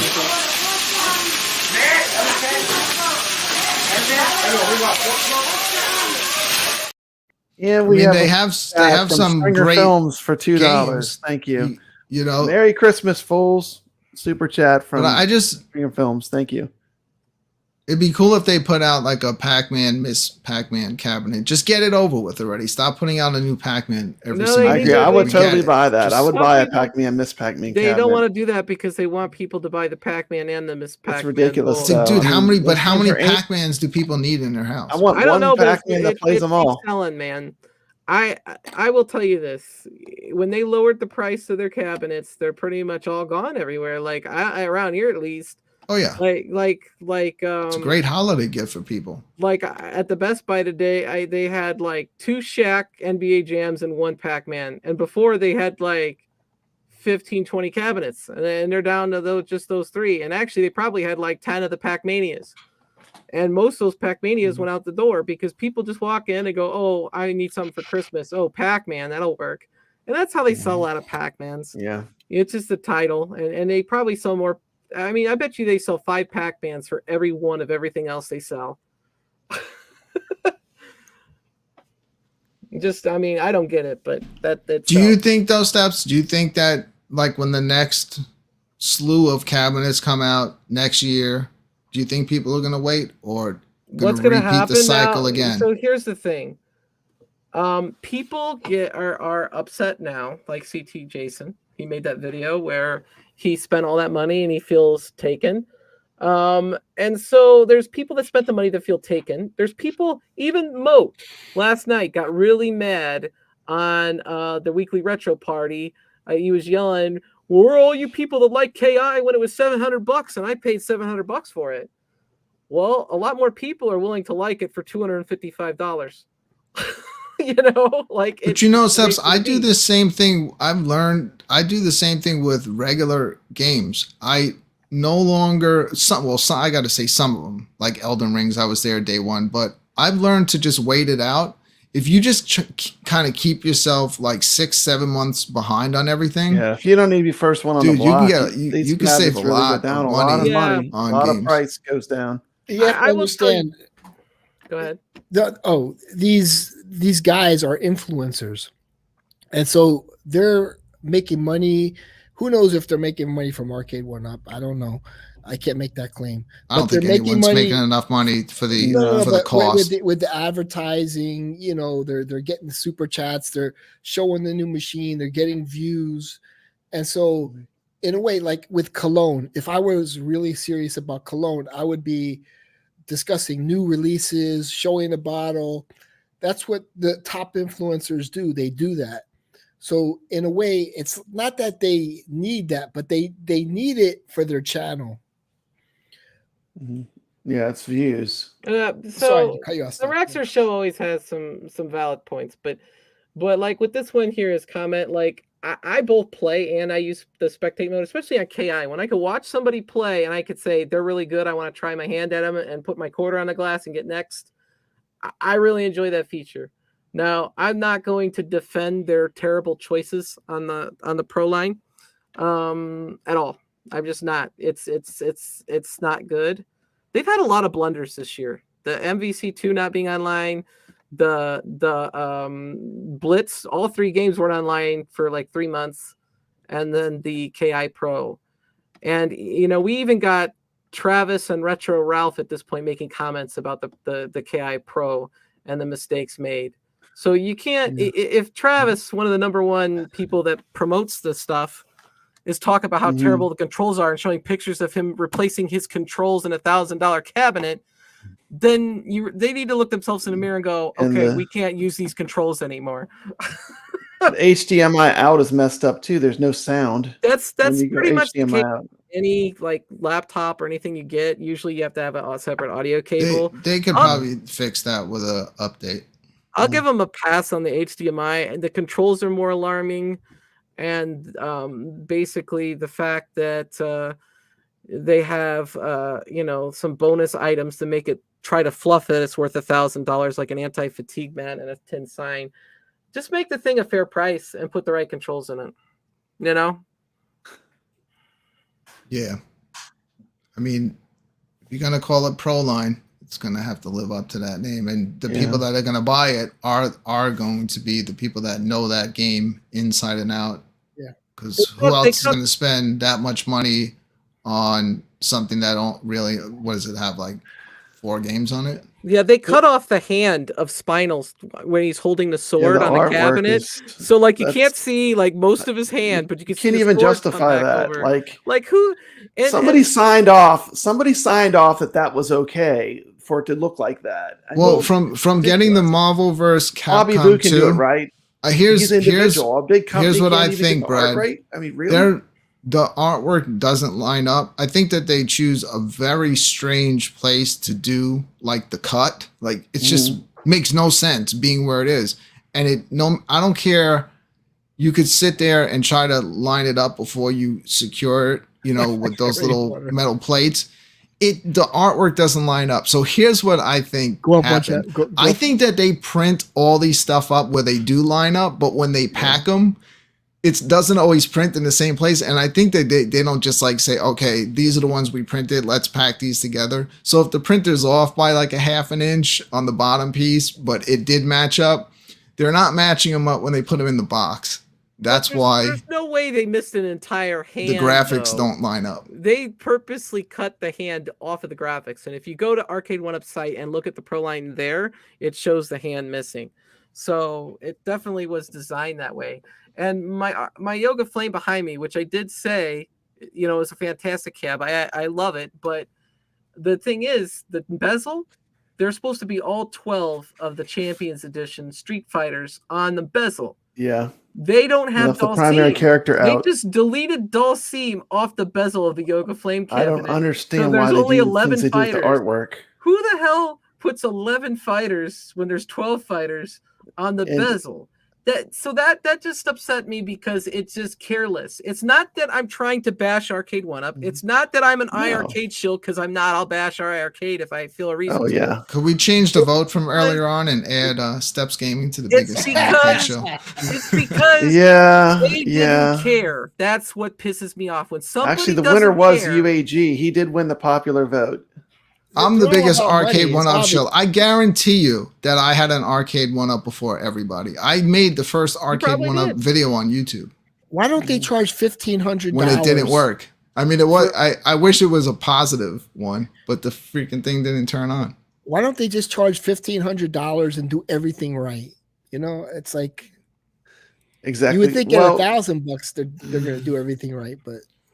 Boy, do I make bad decisions. I should have just kept making the Arcade 1UP videos from like this is the Arcade 1UP show now. Right? Rainwater has a point. Why are we talking about Arcade 1UP on the iiRcadians? Because this is all right. So here, no, there's a reason though. This is like the after show. What happens when the show goes off the air? Yeah, but we're just doing it live. Why not? Let's just hang out and keep going. We're just we all like we all like all home these arcade. things. We all like video games. So to be clear, I have an entire room of my home with Arcade 1UPs in it. So we like home arcade. We just want everything that we buy to be worth the money and good. Yeah. You know, I'll be honest with you. If I didn't pay the full $500 for Yoga Flame, but had I paid $299 and the bezel was messed up like it is, I wouldn't have said anything. I'd be like, I got this for $299, great.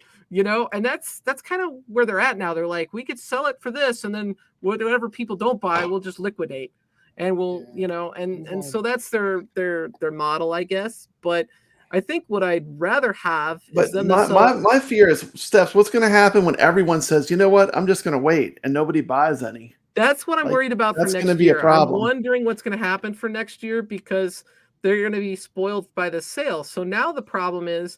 People How are they going to sell these cabs now for like $600? People are demanding better buttons, better sticks. They want spectate.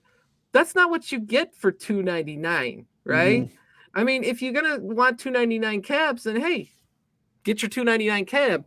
But if you're going to be picky about it, you know, then yeah, you're going to want to spend $500 because they're going to put the resources in. But they're not. They haven't shown that they will. So I would say. You know, if you can get the games for $299, that's what people are going to expect. It's worth $299. When is it going to be $299? And they think that's okay because they made the cabinets $299. And they'll say, "Oh, it's Sam's Club that was clearancing them out." But they had Black Friday sales for like at least half of their games at $299. So, you know, you got to look at it that way. You know, it's them too. One thing Rexer said in the chat though is right. They always mess up at least one thing. no matter what. Like every single time you get an arcade 1-up, there's always has to be that one thing. Like the Ridge Racer, cool looking cabinet, you know. Once you get it together, but the building that thing. Good luck trying not to break it, like as you're building it. It's just the way they give the instructions. That was a hard build. I did that one. It's just stupid the way they make you build. You gotta take your time, and there's it takes a while. But on mine, they drilled a few holes, literally a half inch off.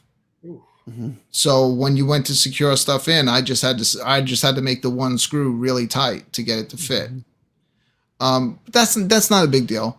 But Ridge Racer's cool. A lot of the games are they're almost like all the same game on the Ridge Racer. Like even the tracks are the same.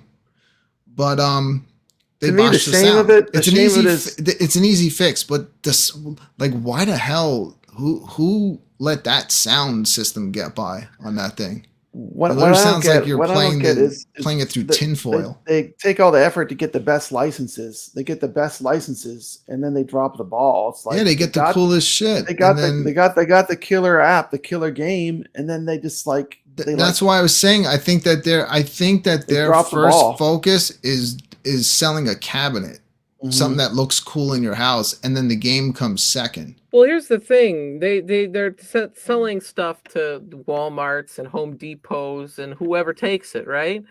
And so it's about how many units they get out the door and how much money. So if they say, okay, we think 30% will buy it at full price the minute it comes out, and then as time goes on, we'll decrease it by $100 until it goes down to $2.99 and everybody buys it. That's in their operating model. That's definitely something they have planned at this point. So they keep their costs low in case they need to liquidate, and that's where you're getting the quality issues. So if you're okay with that, then yeah, you could say I really like this title. I'm okay buying it for $500 right now, or I'm gonna wait till it's $2.99.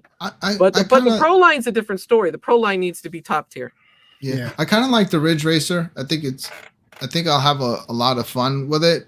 But honestly, if I got it for the $2.99, if I would have paid full price for that thing, like the game selection on it can really kind of like wear thin pretty quick.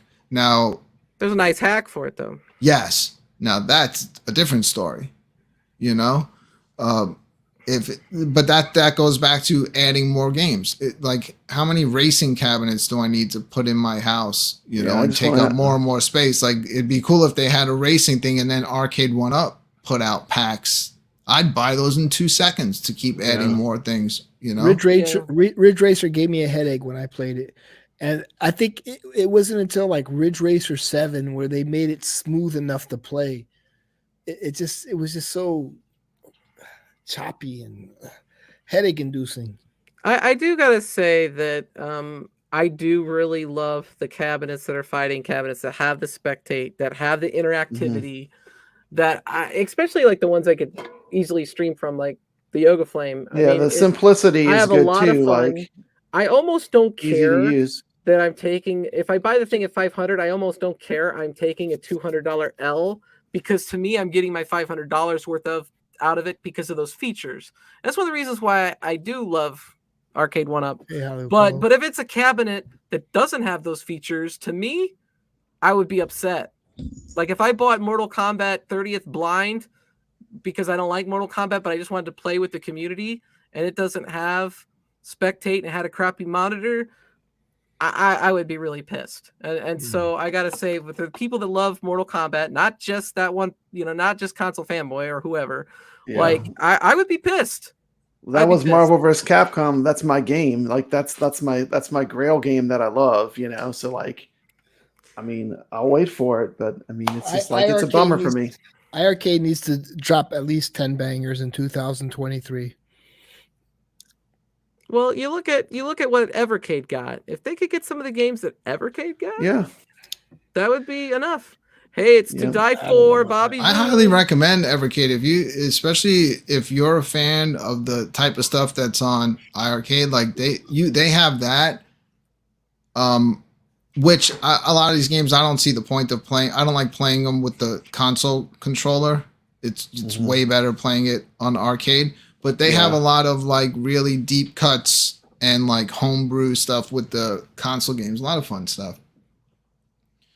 And they put out some really good cartridges and have some really good collections coming out. I personally love it. I will say that you know, I only bought one of the arcades I've bought only cost me $300, and that was when the iiRcade was on sale last year. And for my $300, I've definitely got more than $300 worth. This is the top stick right here. That's a nice stick. That's a Mayflash F500. The highest one, yeah. Yeah, I got. Nice. Here's mine. It's right here. Sanwa. It's Sanwa as well, but it's an F300. And I have one of those stolen iiRcades, the black EXPs, the limited editions. So my name's gonna be in the heroes. So I'm gonna change my name to Papa Brad is the biggest iiRcade shill. So that'll be in there. I am permanently. But I was not voted the biggest shill. UAG was voted the biggest shill by the chat. By the panel, I was voted the biggest shill. I think it. All right, so I think you guys tied. Can we see some Amico titles that everybody's talking about? Is there like a video on YouTube you could share? If we're gonna start talking Amico, I'm gonna go. Why?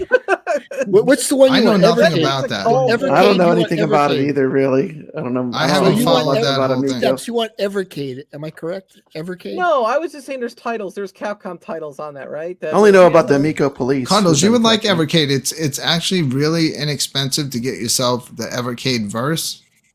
It's like but I want to play it on the iiRcade.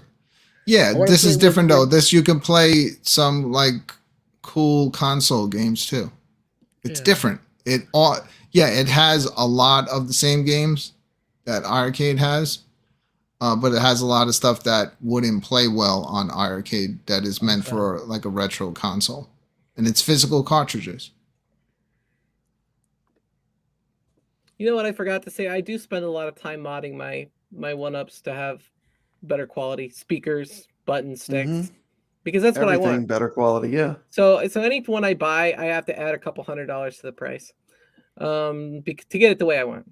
Yeah, you guys basically turn them into pros with all the stuff. We got them. Yeah. Like I gutted that Marvel vs. Capcom. It's so weird, and Cuddles has made this point so many times. It's not even like these buttons are that much money. They're not. Just throw them in there already. You can buy them off Aren't of they Amazon. sick and tired of hearing everybody say $16. it? I would just retail. You can buy them off of Amazon. Yeah, but see, they got their buttons that are Brad, show buttons. that. That's the game I'm talking about right there. Okay. Can I play I play them in my on my channel, and as long as they're like from the company, you don't get you hear it? Yeah, that looks cool. That's pretty much it. I don't want to play the audio, but this is $3.50 right now on Steam. This is it's like that Sega game. It's like Space Harrier, yeah. Yeah, like Space Harrier. But like with the pixel graphics. Yeah. It's cool. They just need it. They need to keep sniping good games. Just make sure they're fun. Like test them. Make sure you're getting fun games and keep them coming. But we need more like Galacticon in this new one. We just need another tab that just says Cuddles, and then when you go on that tab, it's every game that he asked for. Yeah, just top map. Well, they got it's almost like, look, don't blame us. This is Cuddles. That's right. Cuddles. Just go past the last tab of settings, and then click 20 times, and all of a sudden Cuddles category shows up in all of his freaking Steam games. Yes, the Santa delivering presents game. That game is fetch. That's what you say to a dog. Fetch the frisbee, buddy. It'd stick up, all that. If I can have it all in one, that's what I want. You know? Yeah. I love the concept of the iiRcade because I don't have much space, honestly. I do too. I could barely walk in this room because I have so many random freaking arcades, and it's getting annoying to me. So I don't know what I'm gonna do about that. But the other thing I really like about the arcade is I get surprised a lot by you get new I stuff. normally wouldn't get. You get new stuff. Now, what was I gonna say? I could go without. Hey, Paul. next year, and I would still have plenty of games to play on the iiRcade with as many iiRcade games as I've bought. So Jeff is the man. So, but I do think they need to focus on getting a few, if they can, get a few big ones. But they have to sell more units to get to that point. Yeah, And we're not at that growing. iiRcade isn't at that point yet. Yeah, but the thing is, like, I could feel that there's growth right now. Yeah, because there's more people growing. watching their stream and their announcements, their game days. It used to be you watch it and there'd be like 50 people. Now we're pushing 150, and so it keeps increasing, and that's a very good sign. But they probably also are going through some rough times because when you start something up, you don't get profits right away, and so I feel like if they could hold on, they could make this something really, really fantastic. And the community's great, as much crap as that other community that I'm also a part of gives. The community is just phenomenal, and there's not as much drama over on this side at all. I will say that. And lots of good people, lots of good times, and I wish we could all get along, but it is what it is. The thing is, like right now, I feel like we kind of get along. I mean, with the I don't even look at it. So like I obviously I go to the Arcade 1-Up crowd, and I go over the iiRcade crowd just because honestly I'm not getting paid by either party. I'm not on the payroll. I don't have a signed contract, just and for fun. so I just go wherever I go, and I enjoy both. And I'll tell you the truth about both. I'm honest. I'll say, hey, I like these titles. I like this concept, or this is what I feel about this, and that's just like I think if everyone was together, let's say in one place at like some event, like I could take getting trolled and made fun of like, oh, that game sucks. I'm not going to get like personally offended. It's funny. That's funny to me. Online, it's okay. I've always said it doesn't like someone else hating something that I like and doesn't make me all of a sudden like it any less. Well, it's like I said, it's like you would say, it's like Billy Madison when they're arguing over Donkey Kong and Mortal Kombat. They're just arguing over a game. It's stupid, but you don't like, I don't know. They're not like making fun of each other. They're just saying this game's better and that game's better. And that's all it used to be. But when you're on YouTube, it's on the point of. I think 2023, December 2023, like right now, the iiRcadians, Brad, 15 views, right? If they're successful, you'll be getting 100 views, because it's more popular. But they have to.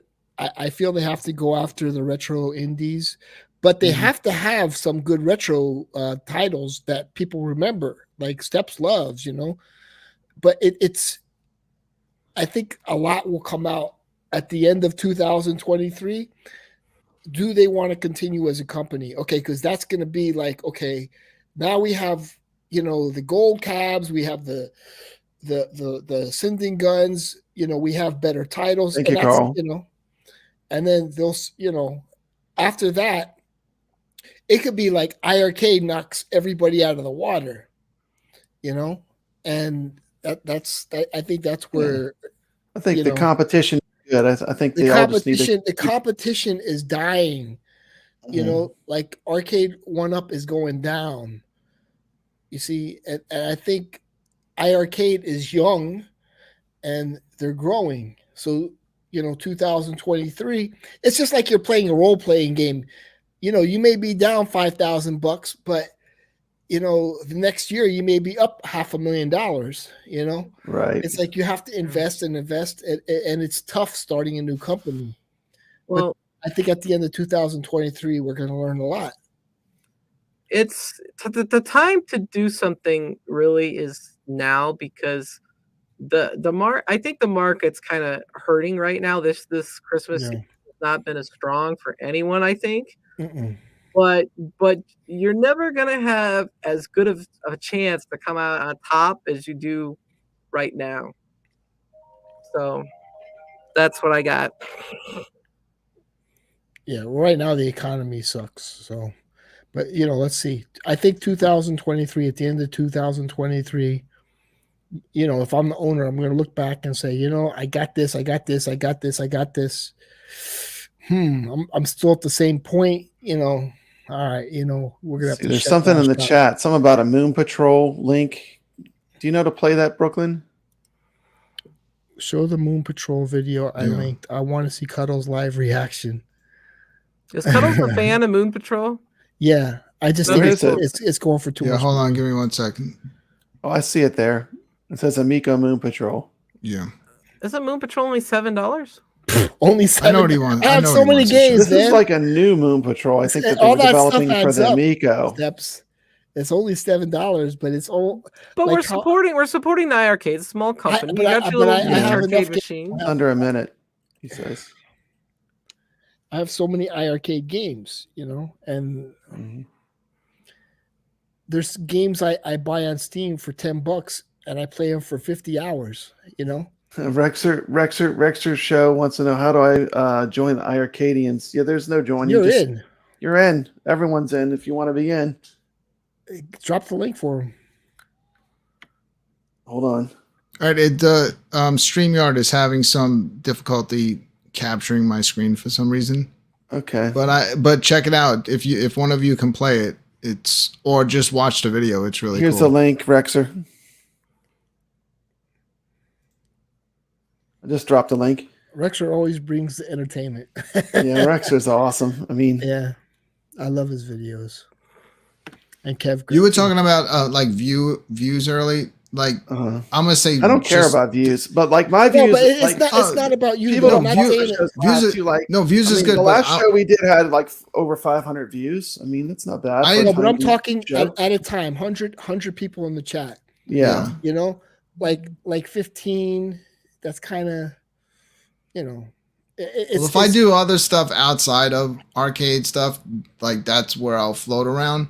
But I like to do what I like, not just what's going to bring in views. And I feel like a lot of times when we do these shows, it's us hanging out, and we know most of the people in the chat. Yeah. And me personally, like I don't float around really what I would consider gigantic channels. I like smaller channels. I've always enjoyed that. I'm not saying it's about us personally.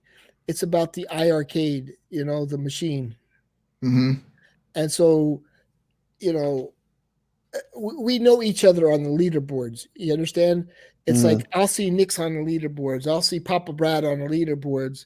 It's like, I want it to be where I only recognize 3 people on the leaderboards. It's just, we all recognize. So Cuddles wants to put slow mode on in the chat. What I'll tell you is that the same thing happens, Cuddles, on the 1-ups, but it's a little bit different. Like you go to the KI cab and there's a KI community, and they may not necessarily be in the Street Fighter community. You go to the Street Fighter community, they may not necessarily be in the KI. So you meet a lot of different people playing the different cabinets, and I don't necessarily get really good at one because I'm going all over the place. But most of them, honestly, I would say most people stick to their one cabinet they really, really like. They might dabble another, but most of them who's only on the KI and who's only on the Street I want to Fighter. see the iiRcade succeed. That's I do too. The bottom line. Yeah. We should get more people. I feel like when we're doing our shows, whatever you want to call this, if you want to call it a show, I like feeling like it's us and like the people in the chat room. We're all hanging out and we all have like a similar interest. Yeah, if there's like hundreds of people in there, I don't know. It just takes away from it. I just I like feeling like I'm hanging out. Enjoy this. No, I like this as well. Like small community. Like we have 15 people in the chat.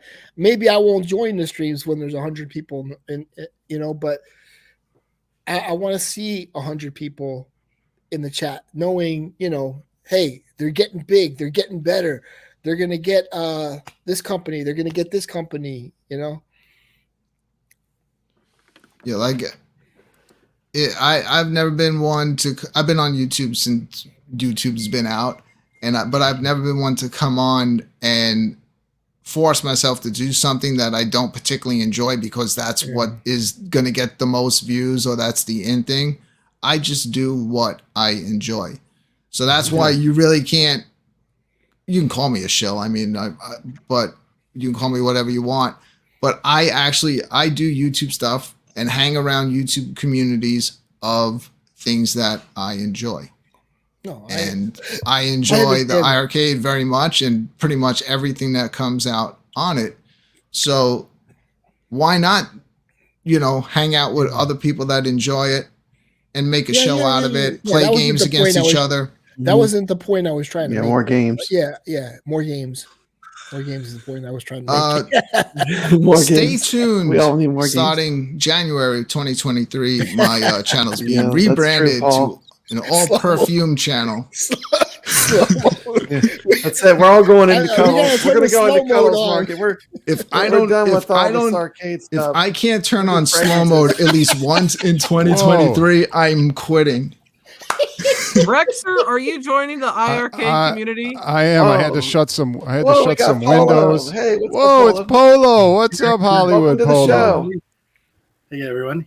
Welcome to the show. Welcome. Thank you. What are we talking about here? I just tuned in, and I hear everybody talking about views and subs. I mean, is this why you guys do YouTube, so you can get views and subs? This went off the rails. Yes. If I'm not on YouTube, what is that thing called? What's the thing where you look at your YouTube? Oh wait, stuff? I started it because I said it looked like iiRcade. I know it starts with an S. The analytics or Social Blade? Social Blade. That's it. So, yes. If I'm not, look, the second I get off a YouTube show, like these people want to talk to me, I'm like, look, I'm out of here. I got to go check Social Blade for 3 weeks. Maybe this will get me some views. Well, I actually hope you do get views by the end of next year, like where the iiRcade does substantially grow exponentially, and yeah, I hope it pays off for you. You've been doing a good job. I can tell you guys, you've been doing a good job, but you're not iiRcade only. You're kind of I love Steps. She's doing some cool stuff. Quiet, Cuddles. Rex was going to teach us how to get. I was going to tell you a story. I was going to tell you a story without naming any names. You listen to our elders. Okay. Can you guys hear me? Okay. Yes. All right. Good. Was it night before Blitzmas? It's not about the night before Blitzmas. It's not that story. I just was going to say that. I talk. You guys know I talk to a lot of these YouTubers. Okay, a lot of the people that you watch, right? A lot of the people that are in the chats of other streams, and so many of them only care about how many views and how many subs they get, and every conversation I have leads to with them. Well, that video ain't doing so well, or this video needs to do better, and it didn't get enough views, and I know how to get more views, and I talked to this guy about how to enhance my subs and my views, and I couldn't take it anymore. I was like, man, all you guys care about is your YouTube, your presence on YouTube and how popular you can become. And, and people buy subs and buy views and it's like, you're not going to become the next Mr. Beast. You're not going to become ETA Prime. You're not going to become, Mad Little Pixel. Think about this. Let's say you can gain, 4,000 subs a year. That's pretty good, right? You guys all agree that 4,000 subs a year is pretty good. If you want to get to Ralph status or Mad Little Pixel status, how many years is it going to take you? It's going to take you 20 years to get 80,000 subs. I mean, what are you going to be doing in 20 years? If you're still doing this in 20 years and you haven't changed, you can still do it. But if you haven't kind of, changed or took a new direction or pivoted, then, I don't know what to tell you guys. This is not the path to go down to worry about views and subs. You just do it for fun. You do what you like. And if people watch, they watch. If they don't, they don't. That's it. Okay. So I wanted to say something real quick based on that. The only reason I said that I saw more people watching the iiRcade Game Day show just showed that more people were interested in an iiRcade. I wasn't trying to say that, hey, we're getting more, let's try to do this to get views. That wasn't my goal. My goal was just to say, hey, now's a good time for iiRcade to start focusing more on, getting some more attention, getting new people into the iiRcade so the community could grow. I agree. Okay, we got the super chats. We got to read Ichabod Crane, $10. Happy holidays, fellows. Same to you. We love having you. Always welcome on the show. Always welcome in our community. We got a $2 super chat from Rainwater. Hollywood Polo is so fetch, and Rexer is crispy bacon. So we're using two of our crazy words that we came up in our poll. Guys, in my store, I do have the shill hats and the Friday night arcade shill hats. But I wanted to talk to everyone about this great new product I have coming out next year. Okay. They're little stickers with numbers on it. Some say 500, some say 140. You know, it depends. So you basically, what you do is as you're live streaming, you stick the number that you want on your screen. So it's basically like, if I have one person watching my show, which is, you know, the usual count, I can stick 2 zeros right after that. It's an amazing product. Please make sure you visit my store. All right. No one's What the hell are you talking about? I'm trying to figure that out myself, Steps. I'm being an idiot. Camera is awesome, Brad. Well, thanks. But anyway, was shocked, Rexer. Any luck with what? I just got back on. Still in shock. I'm just happy this isn't my show, because when it's my show, I got to sit here and concentrate and do. You guys mess it up and do everything, and that's great because I know how hard it is to run a show and to monitor the chat, to make sure people get their cues and talk. So you guys cue me when you want me to talk. That's I like how Rexer comes in. He bangs out a show. It doesn't have to go forever. Like I'll literally be on for 3 days if someone doesn't stop me. Because again, I'm not doing. I'm just chilling out, But it just happens to be streaming live. Yeah. So I don't know why I always tell my guests, I'm like, I'm limiting it to an hour. That's it, an hour. And I like to only go 30 minutes if I'm doing it by myself. And here's one of the reasons why. You guys remember I did that less than 10. It was because I wanted people to hear what I had to say. And I know for a fact that if I do an hour, a 2 hour, or long stream, that the average person is not going to tune in to my stream after. They're going to check out after the first few minutes. They're not even going to click on it. But I'm like, okay, if I stream for 10 to 20 minutes, they might click in to see what I have to say. And if I can hook them with something cool in the beginning, then maybe they'll stay a little bit longer and a little bit longer and a little bit longer. That's why when I see some of these people who they do their streams, their 2.5, 3 hour streams, and then they get no views right after. Like you'll be done with the stream, it'll get 150 views.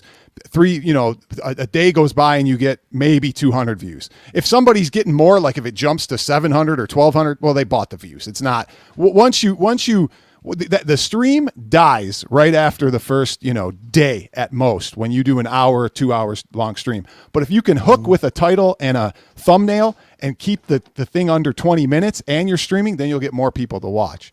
Problem is it's not as fun to stream for 20 minutes, right? You want to talk and talk about things. So an hour goes by like that. Yeah, it does go fast sometimes. iiRcadians shorts, yeah. Thanks for the feedback. For sure.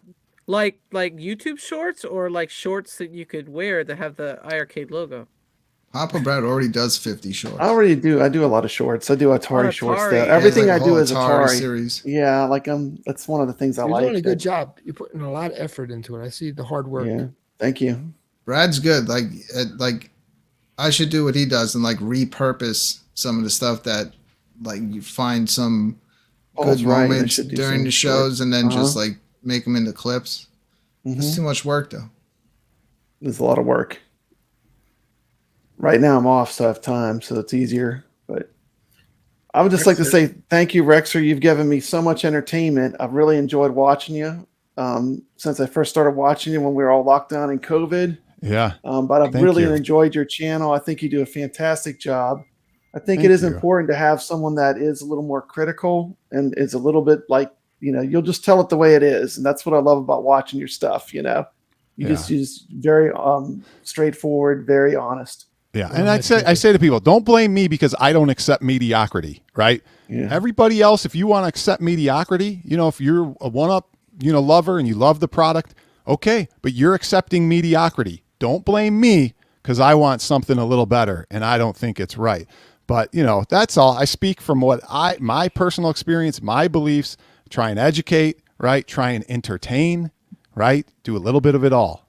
So, Rexar, now that you have a question for you, how cheap would a Blitz cabinet have to get before you would buy one, just to at least just try it out and see what it's all about in person? I think $99, but it's not going that low because I think they're starting to sell out at $179. Or I saw some at $179. I would think $99. And here's the funny thing about when you say that, I want to have it just so I can tell the truth about it, just so I can get on and go, yep.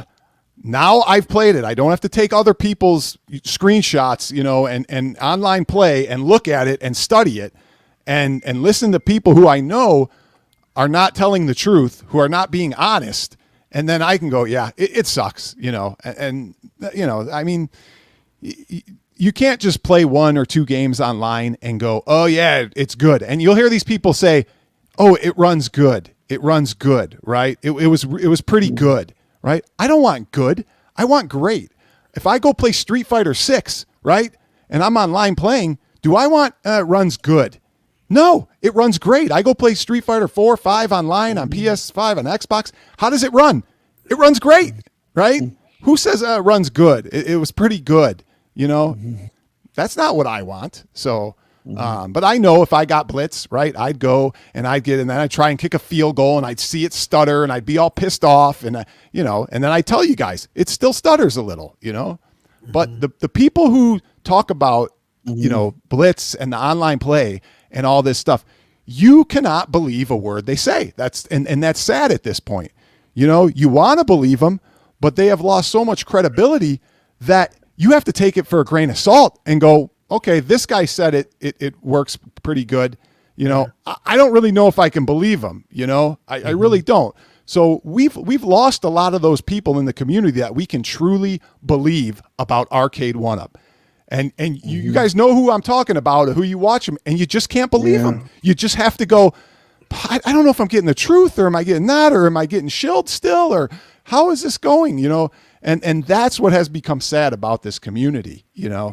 I heard somebody say something about in a tweet or something, they said, or maybe in your stream, but they said, sorry, I'm taking up the stream. I'm going to go in a little bit so I don't. No, we love you. Over. Please don't leave. Please don't leave. We're glad you're here. Yeah. Well, put him on solo. Put Rexer on solo. I was in a chat. I appreciate you coming on. I was in a chat and I saw somebody write, oh, it's such a good feeling that, and I can't remember who they said was, that OTG, we see some honesty from him, and they said it was such a good, like feeling to know that we got honesty out of OTG. It was like refreshing, they said. And I was like, this is what we've come to as a community, that now it's refreshing and it's such a good thing that we're getting some honesty out of people and we're congratulating them for being honest. I mean, isn't that what we're all supposed to be doing anyway? Yeah, and people are like, oh my God, I'm so glad we got some honesty from them. And I'm going, why are we congratulating people for being honest now about products? Isn't this the way it should be from day one? You should be here first for the consumer and the people buying the cabs, and for the people that watch you in your audience. You should be here for them. I mean, that's the point of doing YouTube. I mean, not just. I'd love to see Rexer get one of those, any one of these cabinets, and play it, give it a test run. Who knows, man? You might get some enjoyment out of it. Do a live build video. Of do an unboxing and build of Blitz, I just want to see you. He did it live. He did a Donkey Kong series where he showed him working on his Donkey Kong. No, that's different. I want to see him build an Arcade 1UP. But he doesn't. Here's a story. Can I tell you another story that I left out in my last stream? Yeah. So remember, I said I was selling my Final Fight, right? So I got it. I'm getting it ready. I'm going to pack it in the car, right? And this is the first guy who ended up backing out of me, but that's irrelevant to the story. So I haven't turned this thing on in a year. I don't know how long I haven't turned it on. My kid doesn't play it. If he plays the real ones, or he plays, the my other multicap. So I turn it on. I'm like praying it goes on, and I turn it on, and I'm like, okay, it went on. I see the arcade logo. There's no sound. I'm like, where's the sound? I start Final Fight. There's no sound. About 10 seconds into the game, sound pops on, and I go, oh, I was like going, thank God. I'm like, oh my God, is this thing gonna have sound again? Like a toaster warming up. It needs to get hot. It was like a CRT warming up or something. I'm like, oh my God, what? But that's the thing you get. Then you see this thing about the Killer Instinct Pro shutting down. It takes 5 minutes to shut down. And correct me if I'm wrong, Steps, but I saw you comment, oh yeah, mine does that every once in a while. It just doesn't shut down. What do? You unplug it and then plug it back in? Okay, so it happens like, I don't know, 1 out of 3, 4 or 5 times. I turn it off, and I am using the Killer Instinct encoder, and I am using the Killer Instinct power switch. I turn it off, and it'll just sit there in the power off, and I have to unplug it. Yeah, so that happens, and I don't. But it's not you only. That's my point. Is somebody just posted the same thing and said, "Oh my God, this thing won't shut down." Rexer, I just built my Killer Instinct, and like it literally, I have to use a power strip to turn it on and off. It does not power on and off by itself. Oh my! I mean, it's like it'll start and stop, but I mean, like after I turn it off, like I can turn it on, and when I turn it off, it will not turn back on. I have to kill the power to the machine. And then that's terrible. A power strip. It's like I've never seen that. I don't know why it does that. I do want to point out that I believe that it's the purchaser of the hardware's fault, most likely, and not Code Mystics. I think Code Mystics has done an amazing job for that cabinet in particular. Yeah, I haven't played Killer Instinct since I think Nintendo 64. Yeah. I'm not a big Killer Instinct fan. I knew 2 players. I knew Spinal and Saberwolf, and that was it. And I thought the game was a little slow. I always thought it was, wait for somebody to try a combo and then you counter, after you block it, and then you hope they don't do a combo breaker, And so I didn't really, I never really got the strategy. I'm sure there's more to that, I'm sure, but it just seems like if you go on the offensive, you're really at a disadvantage in that game, So whereas other fighting games, you can go on the offensive without getting penalized or punished right after. I don't know. So what's your favorite, Rexer? Mortal Kombat, Street Fighter, or Killer Instinct? I know it's not Killer Instinct from what you just said. But Mortal Kombat will still always be my favorite. Okay. Yeah. The question we need to talk about with you guys is, and I don't know who has one, but when are you all getting a real arcade? When are you going to pick your favorite game of all time and go out and buy the real arcade and look at it every day and go, wow, this is a beautiful thing. This is a piece of history, and I love coming home to it, and I love looking at it. That's what I want to know. Yeah, Brooklyn, I never want to have sex again. I do have a real arcade, but it has a multicade in it. But I'm with you. I mean, there's definitely I could see that happening in my future. I'll be sleeping in the arcade machine. Yeah, I'm gonna say that I almost feel like owning arcade 1-ups has kind of changed my favorite game of all time, because my favorite series of all time was probably Marvel vs. Capcom 2, and I'm a big X-Men vs. Street Fighter fan. But the fact that MVC2 wasn't online when I spent that much money for that cabinet, it was very deflating. It was very deflating to me, and the way I feel about both the series and that cabinet. You know what I mean? It's sitting there. I'm hoping for better, but I'm still upset, and I'm still processing the fact that I bought something that wasn't ready, and they were okay with releasing it not ready. That it doesn't. It was half baked. It doesn't make sense to me. And me saying that, I'm not trying to be an arcade 1-up hater. I'm just being honest. I'm just being honest with you that I shouldn't spend that kind of money and it not work. I expected the crappy buttons. That's their MO. It's fine. I was going to replace them with what I wanted. And I was okay with spending the money just because I liked that cabinet, that title. But I was not okay with it not working for the money I paid.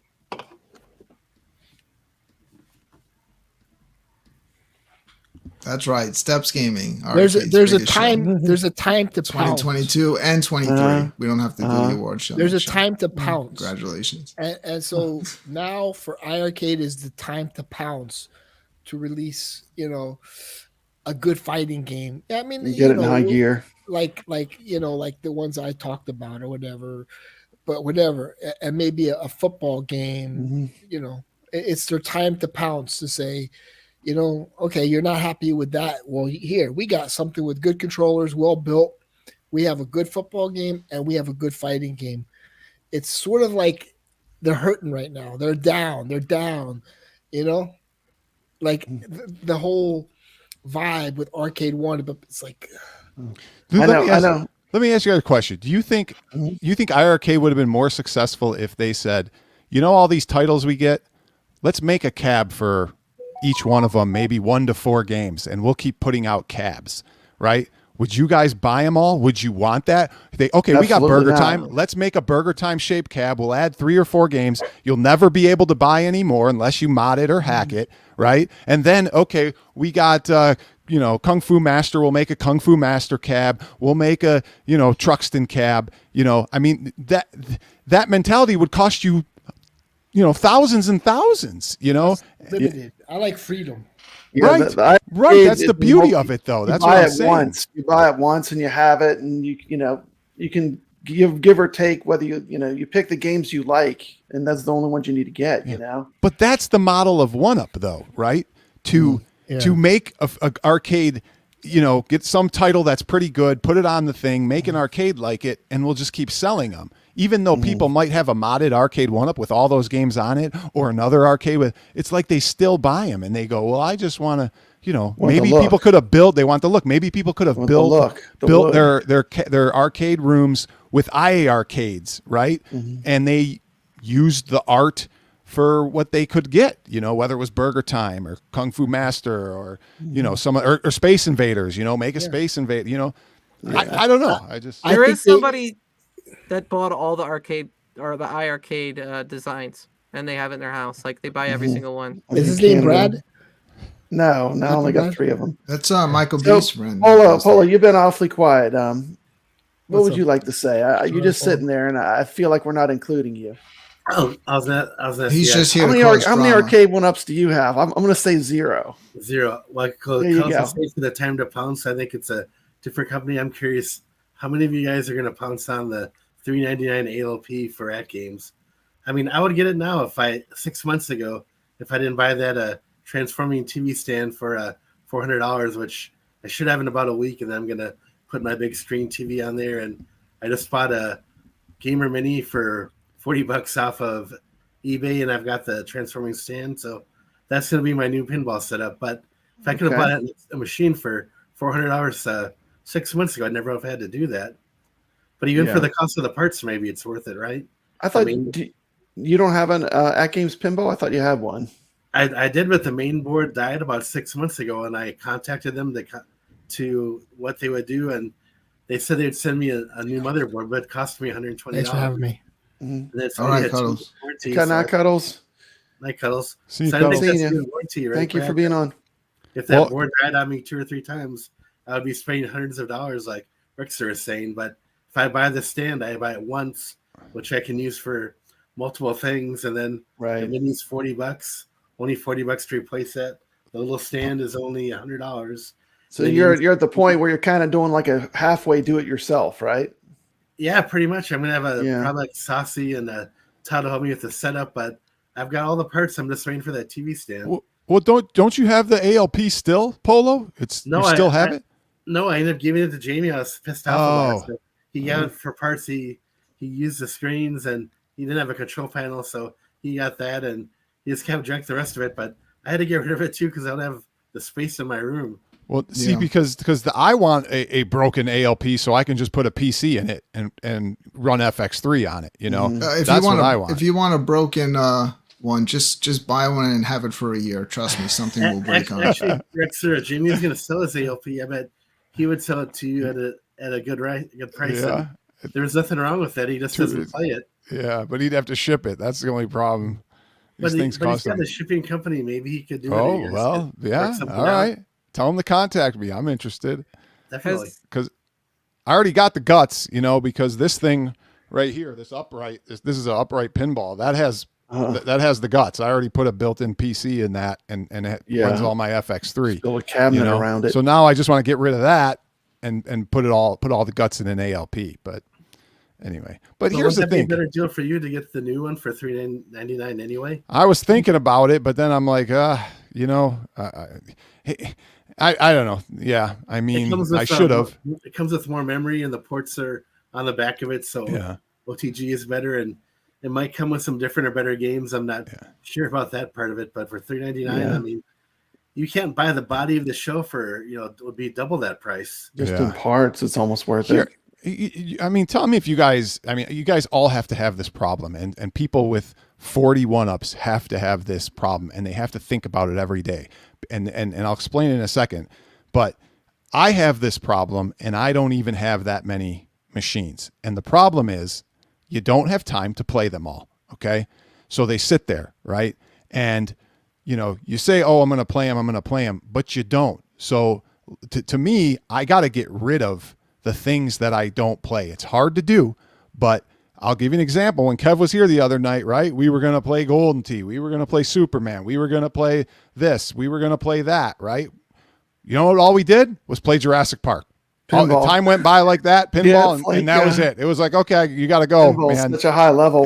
Once you start playing pinball, it's all over. I mean, it's all over. You just time goes by like that, and you just want to keep beating your high score, Machine. So I just want a pinball. I want my DK Junior that will have DK3 in it. I want my regular Donkey Kong. I want a multicade, and I probably want my Mortal Kombat, and that's it. Because really, that's all I have time to play. And if I want to play something else, I got a Raspberry Pi with controllers, and thousands and thousands of games, But your Donkey Kong Junior has DK3 in it, not DK Junior. It has both. Well, it doesn't have both yet. I have both boards. The switcher's right there. I just have to put it in. Real PCBs. Yep. Yeah. Mm-hmm. Okay. And I want to do that. I want to get a Mario Bros and a Popeye and build another one and do. See, but then I'm like, okay, Nintendo's. I want to have a Nintendo Row. Yeah, Popeye. See, that would be something that I would like to own an original Popeye. I love the looks, the way the Donkey Kong cabinet was, the way Popeye was. I would love to have a Nintendo cab. They're great, man. And they're easy. They're a good starter cab because they're easy to work on. There's tons of room. They're not complex. And it's just simple. How much money worth of tools did you have to buy to make those cabinets? So, because I know you made them.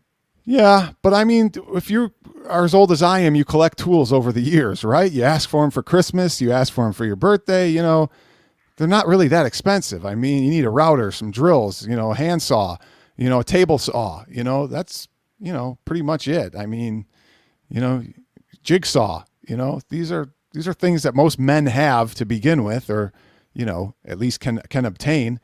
But, I mean, nobody wants to build them, but you can get these things, and refurbish them. I mean, look what Bobby Vu did. His probably wasn't even in that bad a shape when he got it. I bet if you asked him, that most people would have probably done a couple things to him and put him and just said, okay, this is good. It runs good. It looks pretty good. He makes a mint, but you don't have to do that, right? You know what he spent for that cabinet? What he paid for that cabinet?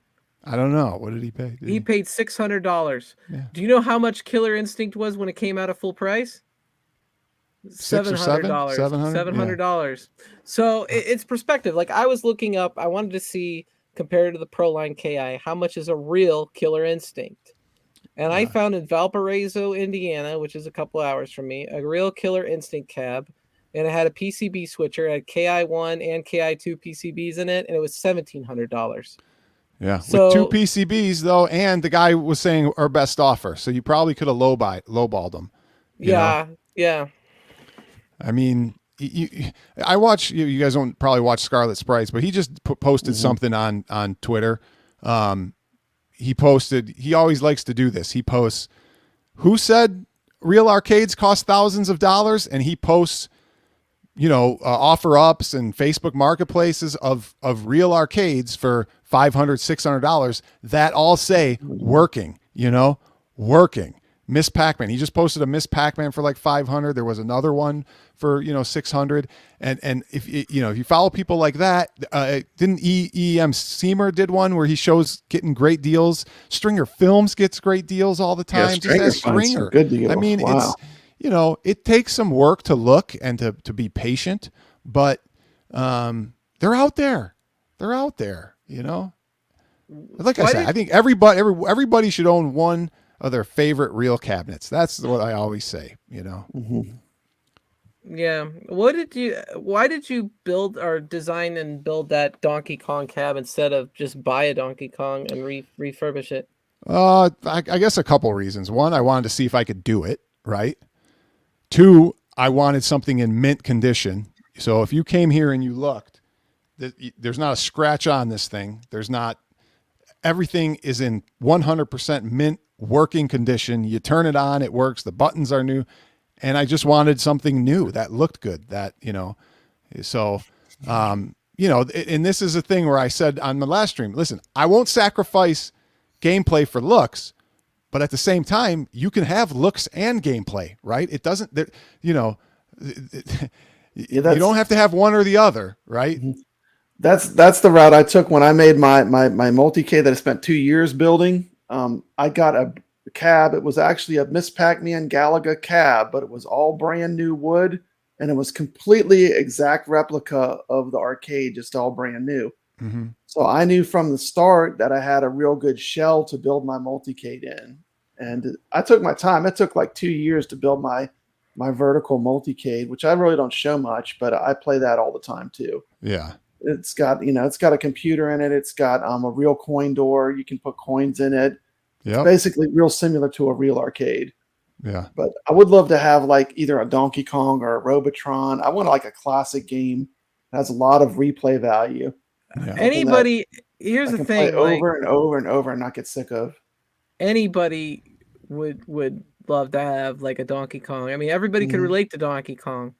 Like if you had like a child today that was 7 years old, they would understand Donkey Kong. Universal appeal. Yeah. Well, and that's the other thing with why I kind of love the Nintendo and Donkey Kong cabs, because I think they're going to hold up, in demand longer than other cabinets, right?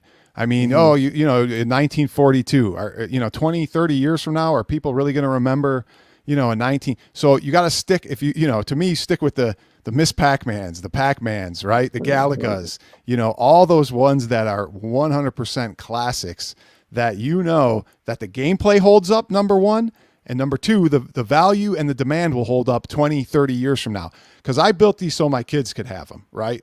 When I die, I'm going to say, okay, one of you take the Junior, one of you take the DK, but don't sell these damn things because, that's me, that's my memory, So, and these things will work for, 20, 30 more years. So, that's the other reason I wanted to build it myself, as well. And the other thing, Steps, is, see, I'm so nitpicky too. Like, I want all my cabs to look great, right? And I knew that if I got a Donkey Kong or Donkey Kong Jr., I was going to have to refurbish it like Bobby did anyway. And it was going to take me, almost the same amount of time probably. So why wouldn't I build it from scratch, make sure it's built rock solid, right? And got something that looks mint, that it just came right off the production line. Like, it just came right off the production line. I don't care. People, I got enough arcades with CRTs and all that stuff, because that actually has a arcade LCD in it. Okay. That can run off a PCB, off an arcade PCB. Mm-hmm. Okay. It's not a 16:9. It's specific for arcades, and it's an expensive monitor. Right. But people don't like them. They don't look as good as a CRT, but I put it in there because I want it to last. I want my kids to have it. I don't want my kids to have to figure out how to recap a CRT 20, 30 years from now. LCD is easy to work on. That's why people, it's easy mode. It's easy mode. Like, it's not authentic arcade, but it's easy mode. Yeah.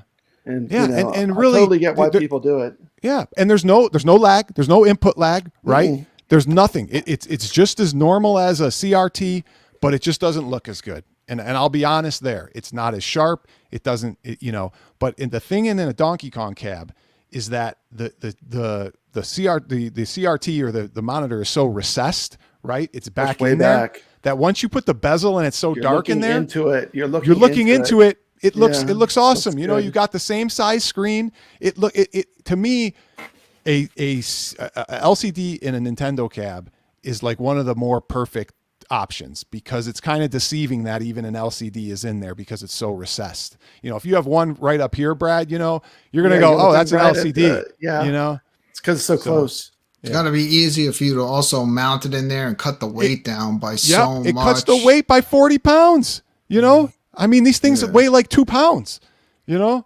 And mounting it is simple. It's 2 screws in the thing. They're not heavy. You could mount it easy. I was going to do a video over the pros and the cons of arcade LCDs versus, you know, CRTs, you know? And the other reason is my one buddy, you know, and he always says, he goes, okay, I'll let it pass because this isn't an original DK Jr. It isn't an original Donkey Kong, right? So it's not like I have an original and I took out a CRT and I put an LCD in there, right? That's blasphemy. So, because taking the CRT out, that's probably even working, and putting that's kind of blasphemy. If it's working, you should never do it for sure. Exactly, and I wouldn't. And I got enough CRTs that I get capped and I get redone and I do all that. I don't worry about anymore, you know. And I forgot what I was going to say on the last thing, but yeah, they're not that bad. They're good. I don't mind them. So how much do you think I know obviously hours and hours and hours of time. Yeah. Well, how much did you invest in say that Donkey Kong Jr. cab? It's probably an $1,100, $1,200 cab and parts all in. Mm-hmm. I mean, the 2 main components are the PCB, $300. I think I might have got it for $250 at the time, and the monitor, $300. Right? And you say, well, why wouldn't you put in just a regular monitor that you use on your computer?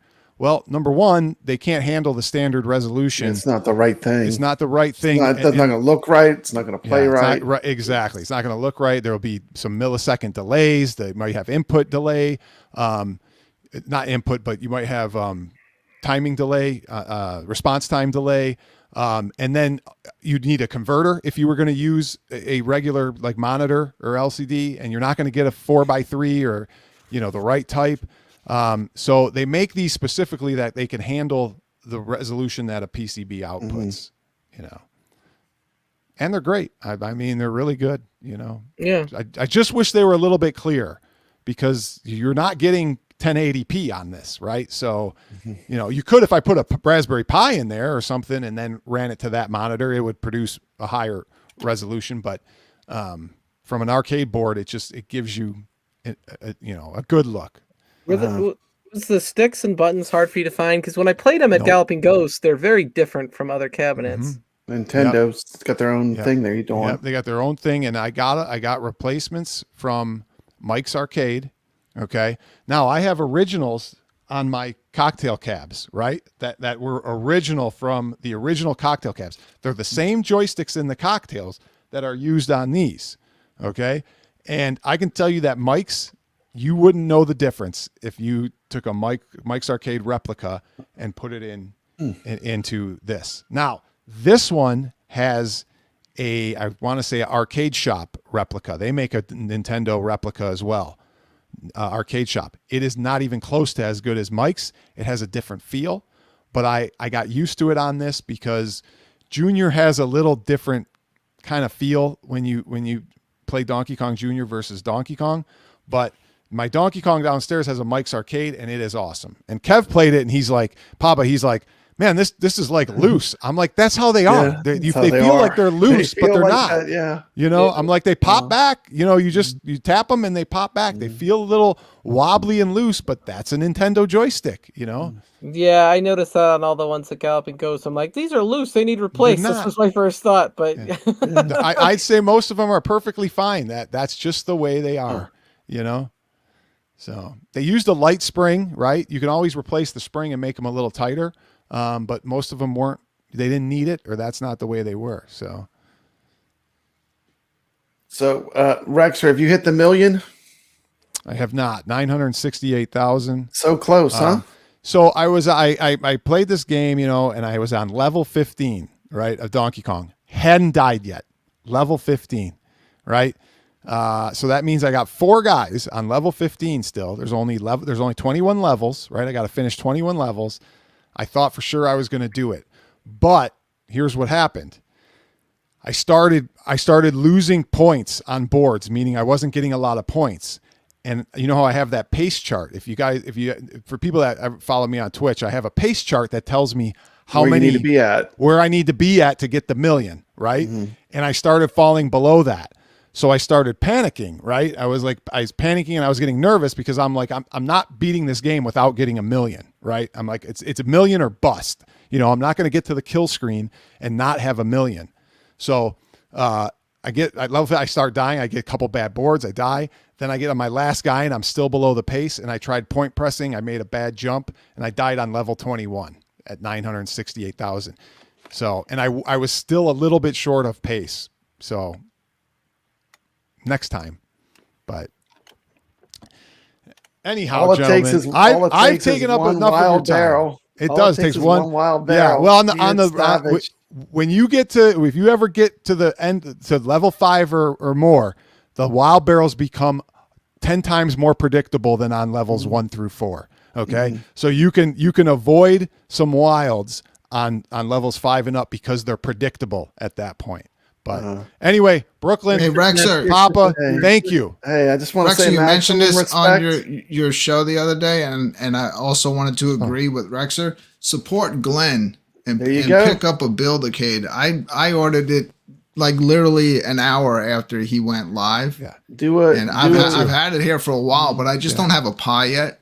But I think Glenn told me you can build it without having the Pi and then just add it later. How much? Yeah. How much? I'll community post your review like I always do stuff, that we do together.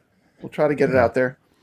It was only, what was it? Like $90 plus shipping and tax made it like, I think, do you remember? Well, it was $10 off. And then he dropped the price after I bought it. Yeah. Then it was $10 off. I would say all in, it might've been $110 for me. I think I got $10 off. Yeah, no Pi though. Yeah, it's a nice little build it with your kids. It's a nice little project. It's a nice project. I'm the same as you, Brooklyn. I haven't put it together yet, but I know I'm gonna enjoy doing it, and it's a project, and why not support Glenn? I was happy that you mentioned it because I don't really awesome. I don't get this and be like, okay, now I'm gonna cut a video together about it. I just got it because I want to have it.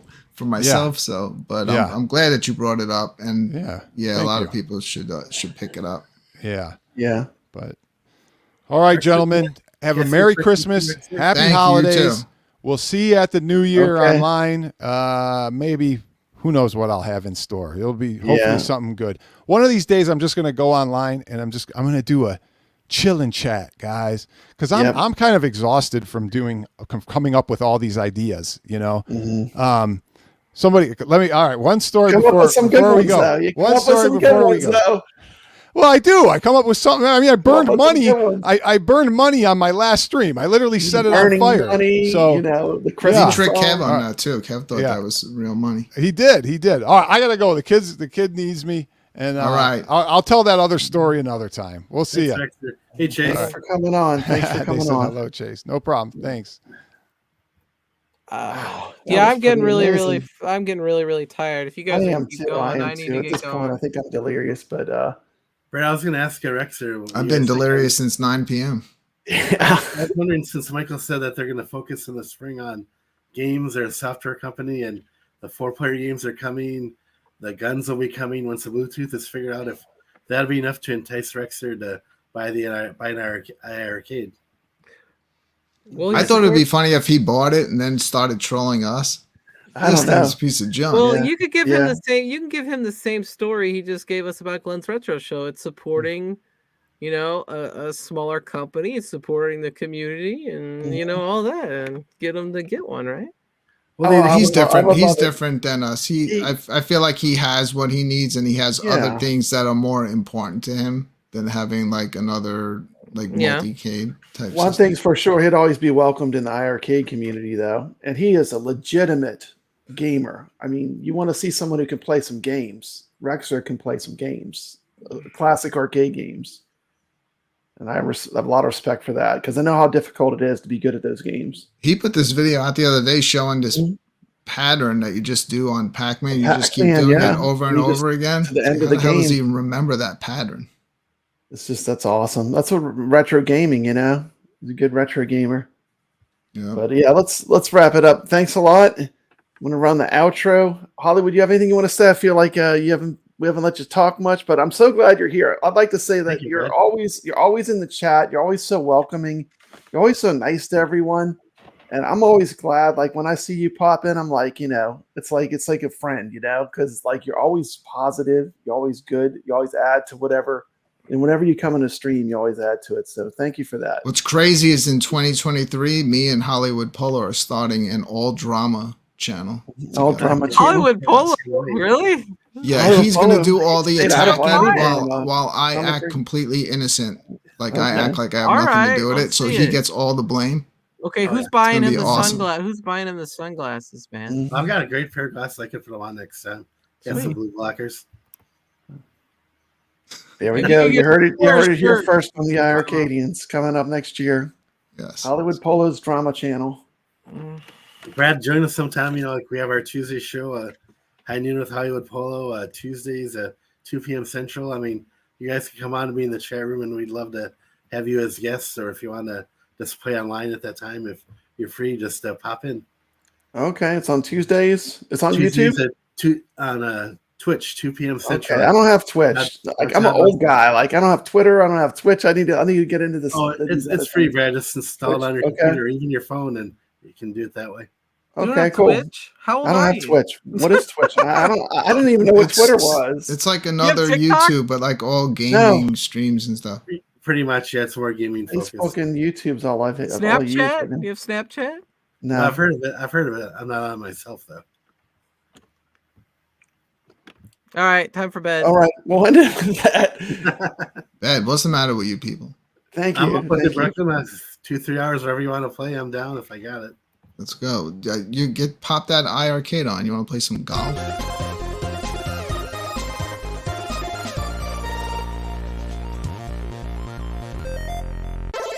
This is Papa Brad, and I'm proud to announce that my channel now has memberships.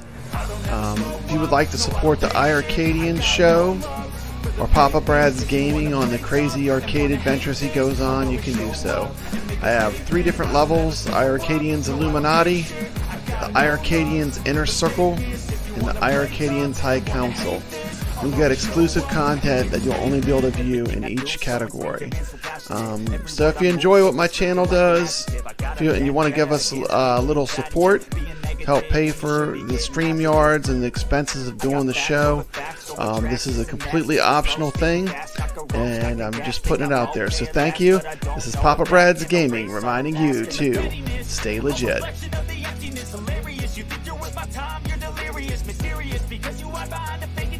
Inferior, you know I'll always be a bit superior. Get off of me, this ain't no humble brag. I want you to hear words, you can say them back. I want you to feel free from the chains that last, and to believe in what you got, it was built to last, yeah. Now that I've been put through hell, I never got anywhere.